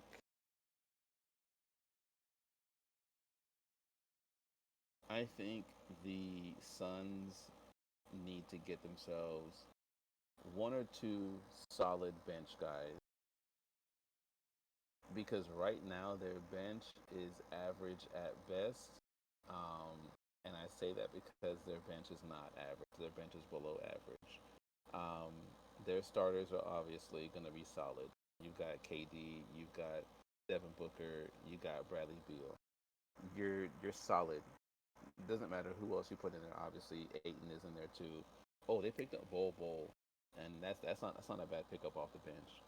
But I really feel like they need to get like one or two more guys on the bench that are just gonna like show out um, when they get their chance to get on the court. Because right now, this team can play with anybody. until it's time to sub out the starters. Then it's going to be real questionable. Last year when they played the Nuggets in the playoffs, they those games were fun to watch. But anytime Phoenix went to the bench, Denver just ran away with the game because they had more consistency on their bench. And so I feel like the Suns need to have just a little bit of fire on that bench. You don't have to go out and get a superstar. If you can't afford a superstar, don't get a superstar. But if you can get a star on your bench, it'll really help carry you guys through, you know, some of the tough quarters that you're going to face in the league. So I feel like they're going to need one or two pieces on the bench to really help them get through those tough moments. That's my only real big takeaway from this because I feel like the Suns have enough firepower to scare the whole league. I do agree with you. A lot of these trades really did hurt their bench from this. Yeah. Any other thoughts on like the free agency, and then we'll move on to our last topic to be discussed. Nope, that is it for me. Yes, not so far. Alrighty, we can get into the last topic here, guys. Um, I this is like the dumbest thing that I've seen, and it was like as soon as it was announced at draft night, or I don't know if it was at draft night or leading up to draft night. The in-season tournament that the NBA will be doing. I immediately messaged Poe like, dude, what is the point of this? And I already pulled it up on stream for people to see of this in-season tournament. So you got 6 groups here. We got 3 from the West, 3 from the East. You got Group A from the West: Grizzlies, Suns, Lakers, Utah, and the Blazers. West B, you got Denver, Clippers, Pelicans, Mavs, Rockets. West C, you got the Kings, Warriors, Timberwolves, Thunder, and Spurs. And then you got over on the east side their little group play. You got the Sixers, Cavs, Hawks, Pacers, and Pistons for Group B on that side. Bucks, Knicks, Heat, Wizards, Hornets, and then Group C for the East: Celtics, not Knicks, Nets. Sorry, my bad. Toronto, the Bulls, and the Orlando Magic. And that tournament will be starting November 3rd. Um, Poe, your thoughts on this whole tournament? Man, I just feel like they're really trying to do some soccer shit. Like soccer worldwide is a phenomenon, and rightfully so. Like soccer, if that's your thing, it's super entertaining if you like it. I like soccer. I don't watch a lot of it, but when I do, it's entertaining to me. Soccer is known for doing these kinds of things to where like mid-season they'll have a tournament, or mid-season they'll even shut down the league for a couple months while players go do World Cup and then come back and they'll start right back up where they were. Same records, everyone keeps playing, blah blah blah. They'll play teams in other leagues. Um, excuse me. I really feel like this is the NBA trying to get some of that soccer money. Um, so from that standpoint, trying to make a little extra money, get some fans to watch something, get the players to play for another trophy. I understand that. Overall, I think it's dumb as fuck because one of the biggest issues the NBA has is players sitting to stay healthy. Players want to stay healthy. Players want to players want to be ready for the playoffs. They want to give their body time to rest. They don't want to play through injuries anymore. And now you're putting guys in a position to where they mid-season are going to play an extra set of not an extra set of games, but going to play a set of games tournament style. Where tournament style you want to play pretty hard tournament style. You want them to play tournament style games mid-season that don't count for anything. I don't care that there's a cup at the end of it. It doesn't count for anything because it's not the championship. It's not. End of the season is a championship. So this mid-season tournament, is going to get you a cup that says, "What about your team?" Not a damn thing. You want to go and play your hardest at the end of the season, not mid-season for a cup, and then end of the season, your body's worn out. 82 games does something to the body. It wears you down. And if for 15 of those 82 games you go all out playoff style balls to the wall, you're going to be exhausted. So these players are asking for the NBA to consider their bodies, and the NBA decided to turn around and say, you know what? Because it's how you feel, we're going to give you a reason to go out and play meaningless games that don't matter. And I don't. I personally don't get it. I feel like take 10 games off the schedule just to help guys stay healthy. Not a lot, not a lot, but a lot of these back to backs where teams are playing 3 nights in a row, take some of that away. Take about 10 games off the schedule, help the guys stay a little bit healthier, and then maybe add a best out of three to your play-in games. So for your playoff teams that are in the bottom four that are playing in, maybe let them go best 2 out of 3. So that way you can still have a couple games to make up for the 10 games you're losing for each team this year. I think this is dumb. I don't think it makes any sense. I understand from a money perspective, it's great for the NBA, but from a player's perspective, it's games that you're playing, and even the teams that get deeper into the tournament are going to end up having to play more games than they would normally play in a regular season. So it's going to be really hard for that team with all those extra games under their legs to be ready for the playoffs. So I think it's trash. I think it's not good for the players. I think it benefits the NBA more than anybody else, and it puts more money in the pockets of billionaires while the rest of us, you know, paying for it. Yeah, I don't like it. I understanding both sides of it. I don't, and I don't think anyone in the NBA gives a shit about winning a cup. I don't think Damian Lillard is gonna go out here cup with Portland and feel like he accomplished something. I don't think that's gonna happen. Like Damian Lillard wants a ring, not a cup. So I don't see how winning a cup is gonna make any of these guys feel good. I very much agree with you. Yeah, I don't even want to call this a cup because of the trophy that you guys can see up there. I don't have an actual picture of it. It doesn't even look like a damn cup. Trophy's dumb.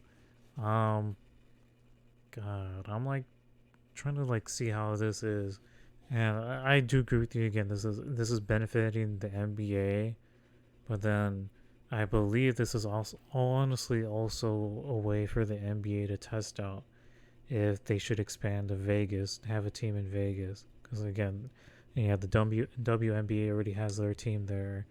You have the Vegas Golden Knights there. You have the Raiders now over there. The Oakland A's are gonna soon be the Las Vegas A's soon, and I feel like this is probably their little test here that they could maybe also add a team in Vegas to see who like comes out and shows out here.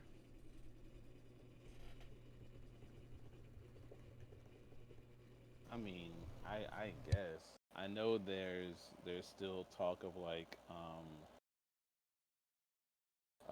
wanting to put a team back in Seattle, but I mean, honestly, like if I look at what's been going on with Toronto, I'm starting to wonder, are they going to move Toronto to Vegas? Because like, who gets rid of 2 coaches of the year back to back?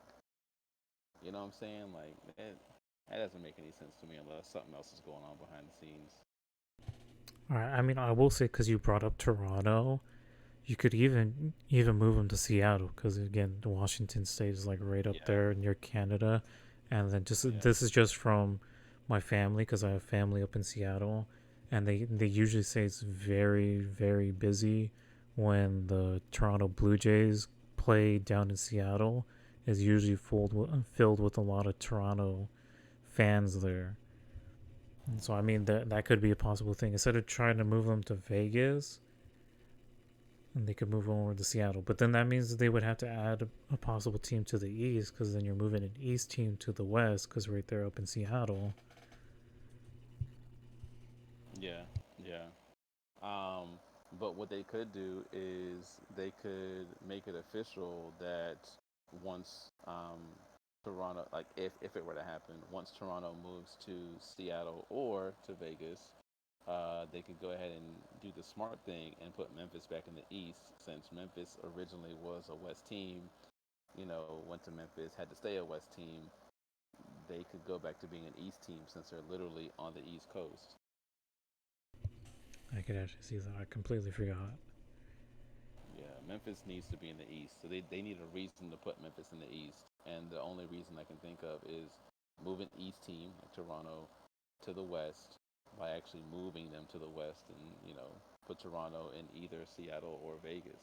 I think I think if they end up doing this tournament every year, it's not fair to do a Vegas team because it would be on their home turf every time. So it makes more sense to me to send Toronto to Seattle, not to have a Vegas team, and to just do the tournament in Vegas and make their money that way through Vegas, through the Vegas channels, just by having the tournament there. And then again, they could switch Toronto to the West and Memphis to the East, and that'll take care of all. But I, even with all that we just talked about, I still think they shouldn't do the tournament. I think it's Just a dumb thing overall. It's just very odd. It was just like very out of place when I saw the announcement.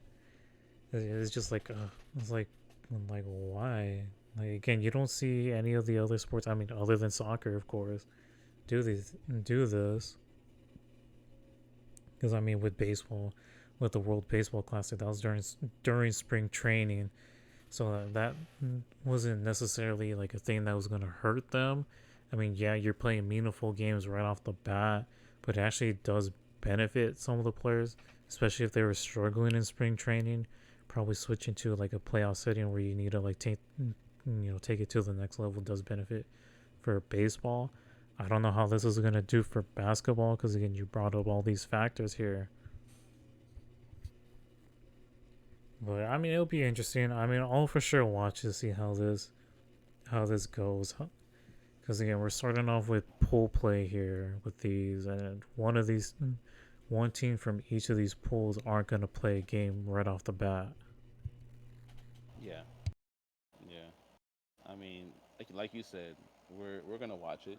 Obviously, it's basketball. We're gonna watch it. But I'm definitely gonna watch it to kind of see like how it affects the season, how it affects the players, and if the players even like it. Um, I'm sure contractually the players can't really badmouth the NBA, so they probably won't come out year one. Oh, I hope this thing never happens again. But I hope that maybe like over the summer or over the off season, some of the players make some comments and they're like, we could do without it, or I would rather save my legs for full games, things like that. Just without bashing it completely, just let us know how they really feel. Um, kind of like by reading in between the lines. Because if the players like it, end of the day, that would make me happy. If the players are like, hey, this is something that's really cool that we enjoy, that would make me happy because they're the ones whose bodies are being taken advantage of. So if they enjoy it, I'll at least be happy with that part of it, and it'll make me enjoy it a bit more. But knowing what their bodies go through and how much these guys try to rest during the season and take a couple games off to take care of their bodies, I think that this is adding too much to their bodies playoffs start because that's what's most important in the playoffs. Like we're not going to change the Hall of Fame stats to say this person won 2 cups in their career. Like no one gives a shit about these cups. You know, I hope the players enjoy it because if they don't, it needs to go quick. I agree. Honestly, they could have literally done this like during like especially like during the off season, not in the middle of the season. And that's where I feel like they would have been okay. Like the summer league that we have now could have been this little in season tournament. Yeah, yeah, and it would be cool because you could play the rookies with the veterans, and it gives you a chance to sit the guys that need time to heal, some injuries from the previous season. So you can go into it knowing that you're not going to have full roster, but you can bring on the rookies, bring on some G League guys to see how they work out with the team, how they mesh with the team, um, and play games like that throughout the summer. Just have like because a lot of NBA guys play pro am games in shape. So why not something small like this instead of the pro am? Let the pro am keep doing what they do, but bring the NBA guys back from the pro am back to the NBA and do a little small summer tournament. You know, they end up playing a max of what 10 games, 15 games maybe. So I think it would be a better. Guys are playing summer league, not summer league, but pro am basketball. And the plus it will actually make it, I guess, the summer league more meaningful. Because again, this is like me discovering that they actually handed out rings for the summer league champs. Because that actually caught me off by surprise. I I heard was about like, that, man, what is this? bro. They give out rings for everything now. It's Steph Curry's fault with the ring celebration. It's like I know people are ragging on the this is baseball, the Phillies, because the Phillies got their National League championship ring, and they were doing a whole like ceremony, like you know how like like the actual like champions, like World Series, NBA final champs, do their little ring ceremony stuff during like that first game, their home openers. And the Phillies Yeah, did something with that. But that those rings have always been a thing. Plus, it's a championship. They won the National League too.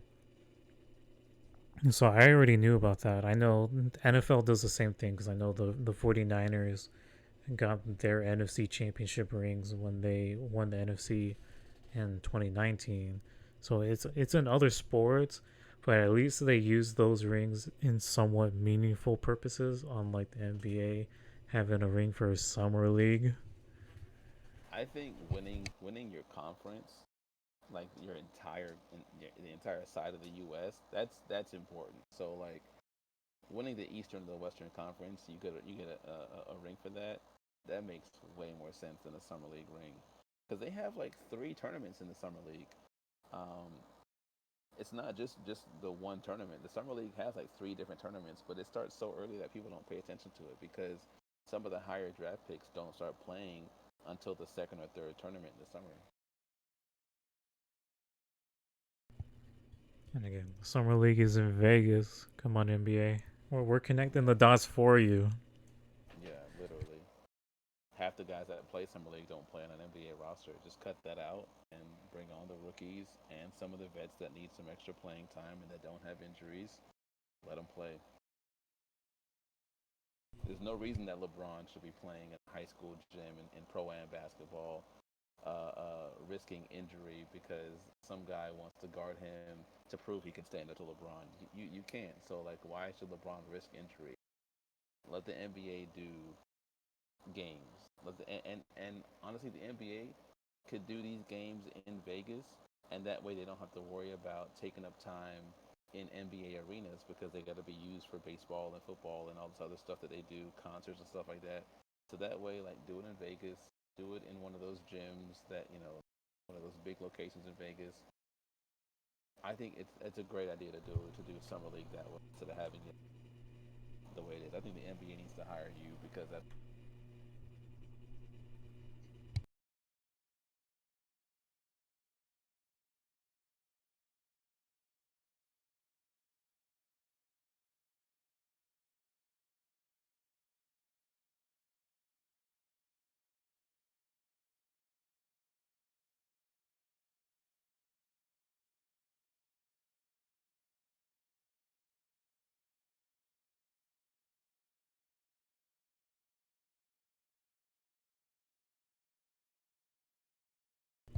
Oh, I was actually muted. Not me being muted. I'm over here talking. I was muted, but yeah. Yes. As I was saying, I'm a creative man over here pinpointing things that they could do. Same thing with wrestling, Triple H, AEW. Hire me. I can be creative for you guys. Um, but do you have any other thoughts? Because I was too busy trying to adjust ourselves back onto like our normal stream thing of just a Discord call. No, I mean, I enjoyed the conversation. I think we talked about a lot of different things, and um, you know, looking forward to seeing what happens with Dame as far as the trades go. Um, but yeah, I've enjoyed this talk, and I know Niners had to go. I've enjoyed talking to you guys. It's been fun. Alrighty, and this is for YouTube because I'm wrapping up this video for YouTube. Again, I'm gonna promote again last week for the Sandlot Summer of July, which will take place sometime next week. I haven't set a date yet. I need to still discuss to my guests that I'm going to plan on having on for that one, which will be our SummerSlam predictions podcast, which I am the champion for because I won predictions last time for Money in the Bank. So yeah, that should be fun. Should be a really fun conversation. Especially a lot of things that have been playing out for WWE. I will be doing AEW stuff next month, which I will be promoting that month of August. Those podcasts next week on the SummerSlam Predictions podcast. So please tune into that one as well. Like I said, for YouTube, I'm going to try to put this probably later tonight or possibly tomorrow and Saturday because I'm not working the full shift. But yeah, this is my goodbye, my second video of YouTube. We kept ourselves pretty tamed on here. But yeah, thank you and hope you guys really enjoyed the podcast. So yeah, goodbye everyone on YouTube.